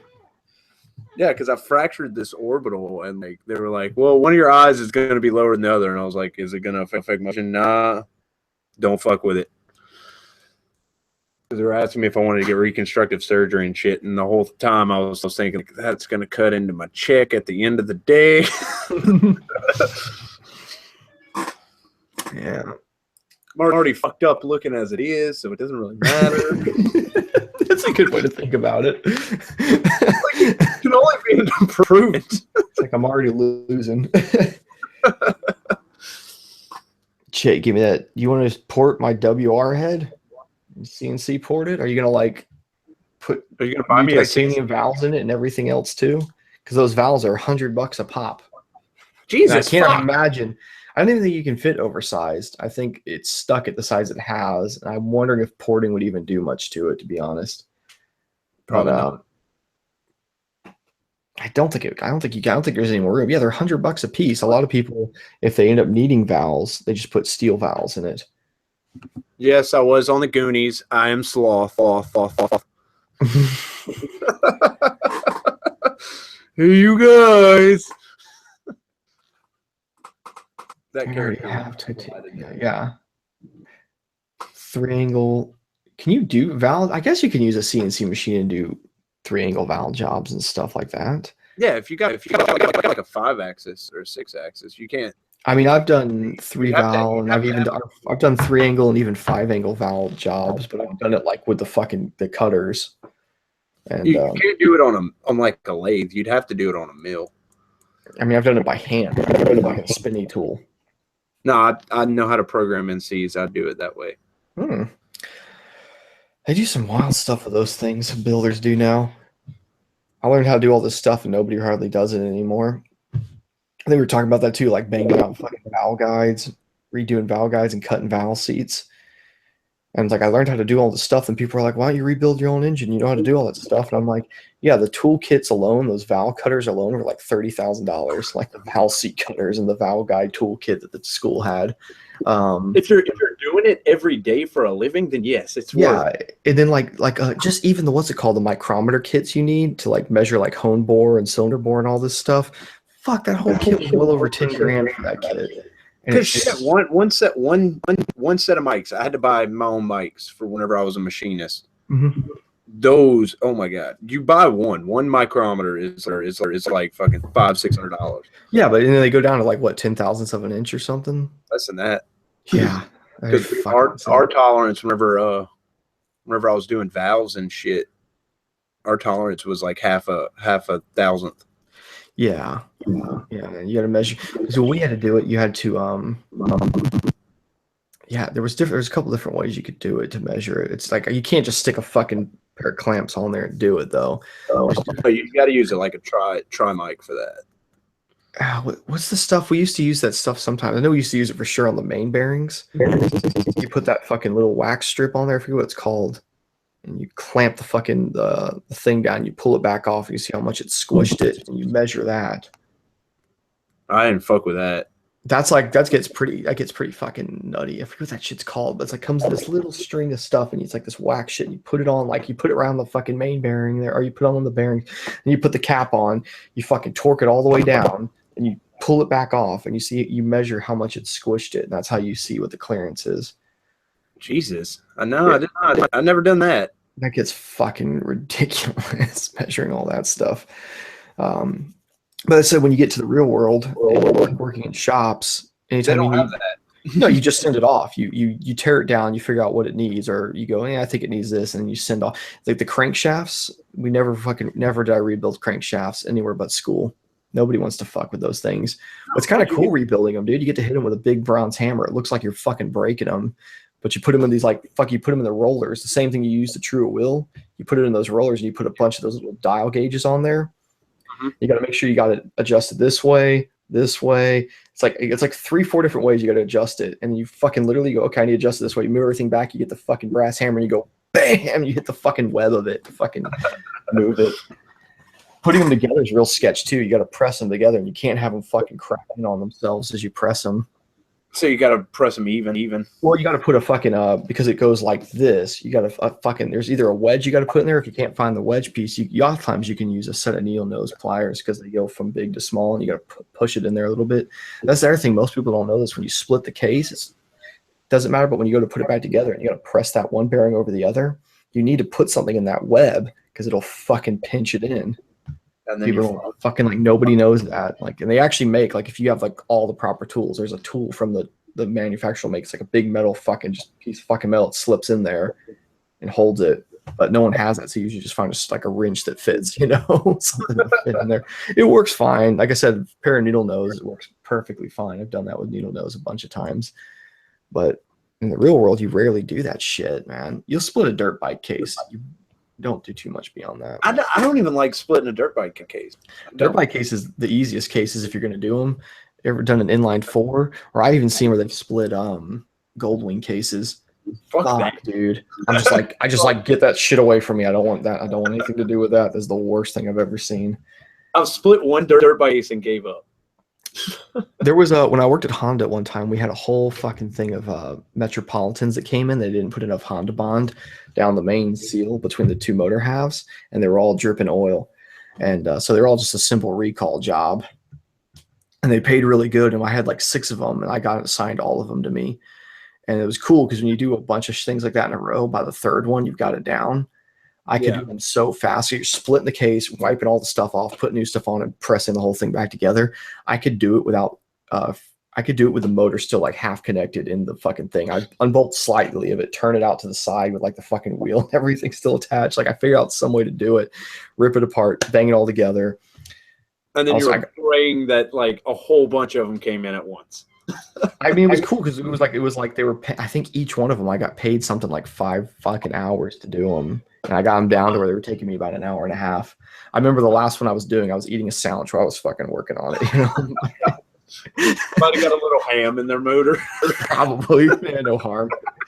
Scooter motors are so simple because they don't have like a transmission inside of them. Everything's like outside. It's got that belt transmission, so they're like literally as simple as a lawnmower at that point. Well, the Metropolitans and Rexes are water cooled, and so they got a little something going on there. But live, Jake's Moto Repair Channel. No, we can't do that live because then you get to see how many times I fuck up and say the F word and cross thread things. I tried that once whenever we were rebuilding James's fucking KTM. I had the flu, and then it was like I just wanted to murder James because he bought a shit heap. Was that the 625 he bought? Yeah, that thing sucked. I remember like he came on one ride, it was doing nothing but breaking down the whole time, and then he was coming to like some other ride like a few weeks later, and I was all like, "You got that thing fixed, right?" And he swore up and down it was fixed, and I don't even think it made it out of the parking lot. No, it didn't. And then like I sat there and fucked with it until we got it back to his truck, and I said, "If you ever bring this bike again and it breaks down, I'm leaving. You know where your truck is." Get it there. He was always bringing shit that didn't fucking make it. That WR was the worst. Yeah, the WR that like would never stay running. We were having to push. It was always like the worst time. Like the cops were coming and we're fucking all trying to push start it. And he's just like, "I don't know. Sorry, guys." Just like, "Sorry, guys. I came to ride with a shit box." Oh, that was the worst, dude. Fucking worst. That's such a Supermoto thing though to happen. I know. I mean, like, I remember having to tell Ray one time when Ray first started riding this when he got into motards. I don't know if you were around yet, but he started riding Supermoto with us for the first time. And him getting really mad and being like, "I'm sick of everyone having these shitty fucking bikes that break down." I'm like, "You need to get used to that. This is Supermoto life, dude. Full on." Like, it's like these bikes are fucking pieces of shit, or if they're not, they're about to be because we just treat them like fucking shit. Like, it's just perfect example is the exhaust falling off the fucking Graham. People are waiting to hear the tell about the 701. What about the 701? People like want me to like have some kind of conclusion that I found out too. I've seen a lot of people talk about the 701 like they wanted me to review it or something. 701 was awesome. I was on it for a week. I mean, I figured you just see that and see like I rode the shit out of it and had a really good time. It was a great bike. Which husky are you wanting me to kiss? I sold one. Sold one what? A husky? Yeah. I still have my dog. Named Husqvarna. Would you have a 501 or whatever? Yeah, I had a 501. Yeah, I wouldn't mind a new one. The new ones are cool, man. Oh yeah, That thing was gnarly. I know it sucked when you sold that thing. But yeah, I wish it would have stayed stolen because I would have made more money. The 701 is slow for 700. Well, I mean, I guess compared to like a 700 like sport bike, it's not really. It's a single cylinder though. It's not. It's a single cylinder that does what, 130, 120? Yeah, it'll go like 130. Here's the thing though. If I owned one, it would definitely be going like one down in the front, like probably 3 or 4 up in the rear, because one, I don't care to go that fast on one. I think you could do that and still make it where it could roll down the highway comfortably. You know what I'm saying? Yeah, in stock though, here's the crazy thing: stock, that bike, even in first gear, will not do a wheelie unless you use the clutch. Really? Too tall geared. It's way too tall. That's the one thing we all noticed that too. We're like, this thing is really tall geared. Because, like, yeah, I mean, you're on a 701 and you do this in first, and it just goes, whoa. It's like, well, it had tons of power. That was the thing. You knew it had a lot of power, especially once you got up top out of the gear and you got to second gear. Like, thing fucking hauled the mail, but it would hardly even do third gear wheelies because you're going like 60 already. That's 67. That's what I'm saying. If you geared it down, it would probably even pull higher speed wheelies a little better. But yeah, I would just go at least one down, like 3, 4 up. Shit, because my 501, I went down 1 in the front, and I was plus, what would that be? It's stock 45, so I was plus 7 in the back. God dang. Could you even go down the highway with it? Dude, I could still break 110. Wow, that's crazy. I 6 don't feet think my low. WR will go much past 75, 80 right now. I got it geared too short. Well, but it'll wheelie in 5th gear. That's kind of fun. Yeah, you got a 5-speed. This one was a 6-speed. Yeah, I think last time I was riding it, Dan was next to me. We were laughing. I was like, you think I could wheel this thing in top gear? He was like, there's no way. I put it in 5th. It was like, whoa, I got to sit down and yanked it up in 5th. What are you running? I don't know. It's too tall right now. Oh, I've had it geared taller than that though. When I've got my dirt, when I had it in full dirt setup for a while, it had a 51 rear and a 13 front. Jesus. Yeah, it would only go like 60 something, but god dang, was it fucking nasty. My Husky, I could fucking bounce it up at like 90. I believe it. I rode what's his name for a minute there. Happy Sim had that 560. Yeah, that thing was stupid. And I remember we swapped bikes. We were leaving the bike show one year, International Bike Show, and I jumped on his 570, jumped on my WR, and we ended up like just stuck on him, because we got going in traffic until we got all the way back to like Plano or something. Yeah. And the first things I thought, like, we're going down the highway, and he wasn't really good at wheelies back then, so he was like, holy shit, you're like fucking. I was going 70 on that bike. I was going 70 down the highway and doing sit down wheelies on his 570. Just going, I was like, oh my god. But the first thing that happened when we got to the stops line, like at Spring Creek or something, I was like, this thing is badass. It's definitely very light. It makes a lot of power. I was like, it's vibrating so bad though. I feel like my teeth are gonna come out of my head. I was like, can we please trade back? And he's like, this is the smoothest dirt bike I've ever been on. It's like, I understand. Yeah, coming from what you came from, anything would feel fucking smooth. Fucking Model T would smell smooth compared to that. I wonder if it's just such a massive bore, if it's just not properly balanced once it gets that big. There's no way you wouldn't feel it at that size. It's like you got to think about like how much engineering they had to put to that like 71 and the 690s to get them to not vibrate themselves to death. Well, those have got like counterbalance. The new one too, because the guys went on the ride last year in Europe when they did the 701 ride, and then 2017 they changed something in it. They put a counterbalance in that motor. And that's the first time I've ridden one, and they were all saying it was way smoother. And I was like, yeah, this thing is as smooth as a WR250 or something. It's crazy smooth. Well, it's crazy for that big of a bore on a single cylinder. Yeah. And that slipper clutch was what's up, man. You can just fucking. I've never fucked with one. You can just be like, I'm going to drop all the gears at once and just slides and doesn't wheel hop. But y'all don't really mess with that anyway. I feel like I'm like the only guy in the group. I remember, I don't know, some of y'all get freaked out when I used to do it on the WR. I need to get another Supermoto going again. I used to love that. We'd all be coming up to a turn, like y'all are all just killing it, fucking rolling back, big coaster fucking wheelies. And then y'all come to a fucking turn in the road and everyone slows way down. And I just shoot past you all on the outside, like, wah! And start sliding it all the way into the turn. Bitches. Pretty much. I'm like, welcome to my world. I got this down real fucking good. Fuck y'all can't ride, you son of bitches. What's great too is I've done it going over the fucking city titties as you're doing it. And when you get over the titties, you'll catch a little more sideways. You'll get it out a little further. And I'll look back and y'all will be fucking like stopped. Like I guess y'all thought I was wrecking a few times when I would do it. I know I've seen that. I know I've come past people, see them stand up and pull the clutch in. I'm like, oh, they think I'm about to high side this. I've had a high side, but not like from backing it in. I've never had a high side from backing it in, but it is definitely a possibility. I know that. Who was that? Was that Crash King that ate shit hard backing it in once? I'm sure he did. He's crashed so many times. I know he's got to have crashed backing it in before. I know they had a one that was it was a bad high side. Man, he was good, dude. When we were on the ride, he was taking that 701. He was just riding in circles, putting the peg on the ground.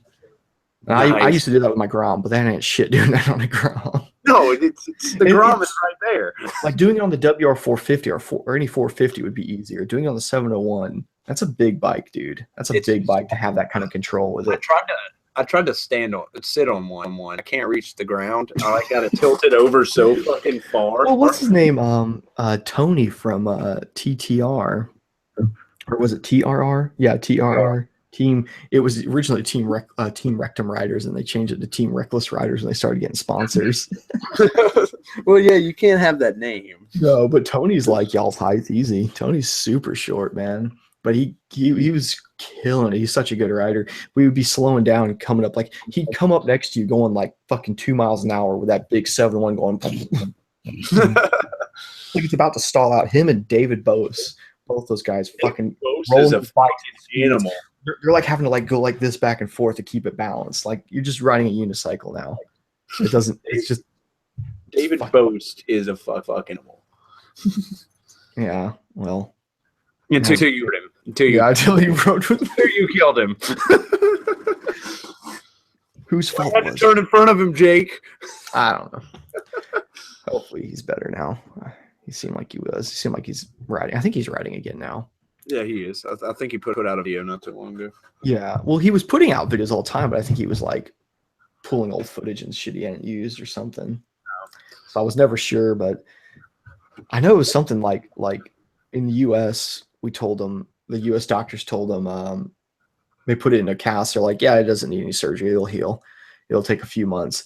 And then he went to Germany and they're like, no, we have surgery. We're going to fix it. It's healed much faster. So they did some fucking surgery and he was talking shit like on the U.S. So he's like, you U.S. doctors suck. They weren't going to do a surgery. I was like, it's not that the U.S. doctors suck. It's their health insurance and our health costs suck. And they probably didn't want to spend $10,000 to fix your fucking broken arm knowing it was just going to heal on its own. You know? Heal on its own from a foreign guy that if he doesn't pay the bills, we're just out. Yeah. It's like, yeah, exactly. I was like, yeah, like if it's a difference of like a few months and like $10,000, they'll just make you wait a few months. Like you're not going to bother doing all that surgery, but they did something. I don't know, I guess they open up, pour some milk in it or something, make it heal faster. I don't know what they do. I don't know how you make the bone heal faster if they're both just what do I know? I don't know fucking how that works, but German alien shit. Dude, he's probably got some fucking like some fucking biological fucking organism growing around it right now. Yeah. Some alien shit. Some shit. I watched the History Channel. Some shit they learned about during World War II doing experiments they probably shouldn't have been. Yeah. I did learn some interesting shit from that. Operation Paperclip, sir. Oh, shit. Are we going to go? I don't think I'm going to go. Yeah. I got to get up at like fucking 4:30. Well, just go ahead and get my go here as close as I didn't even see that gear. Let me see that gear. I'll grab the one jacket I got right here. I think this is the more summery one. They sent me 3 jackets, dude. I was like, hell yeah, man. This is which one is this? Is this the one that turns into 3 different jackets? No, this is the lighter one. This is like the more Yeah, it's like on a mesh front. They sent one of them. It has not one, but 2 tires inside of it. What? Yeah. So it can go from, I guess, all different weather temperatures. Pretty cool. That's smart. Yeah. One jacket. Well, they don't like you think they're like all stuffed up in the fucking in there, but no, they're not. I was surprised. They're actually fitting there pretty good. I might have to go check them out, and they come out in your favorite color. Yeah. Well, you don't have to get them in dad color, but I like them in dad color. You know. Dude, I was looking at that one picture somebody sent me at the ride, and I look like such a little kid. Because my jacket, like, I bought my jacket too big to fit with that hard armor under it. And you're on the ground anyway. I didn't wear it, and I just had the jacket on, so I look like a tiny little kid on a WR trying to do a wheelie. Yeah, you did jump on somebody's WR and went down there. We're doing wheelies, didn't you? Yeah, I hopped on Tommy's because it had a handbrake and had the same pegs and had the same hoop, and I was like, was Tommy there? No, Tommy Kosa. Oh, okay. I was gonna say I missed him if he was. All right then, guys. Well, I'm gonna go off the air here. You want to do a countdown? 3, 2, 1. Goodbye.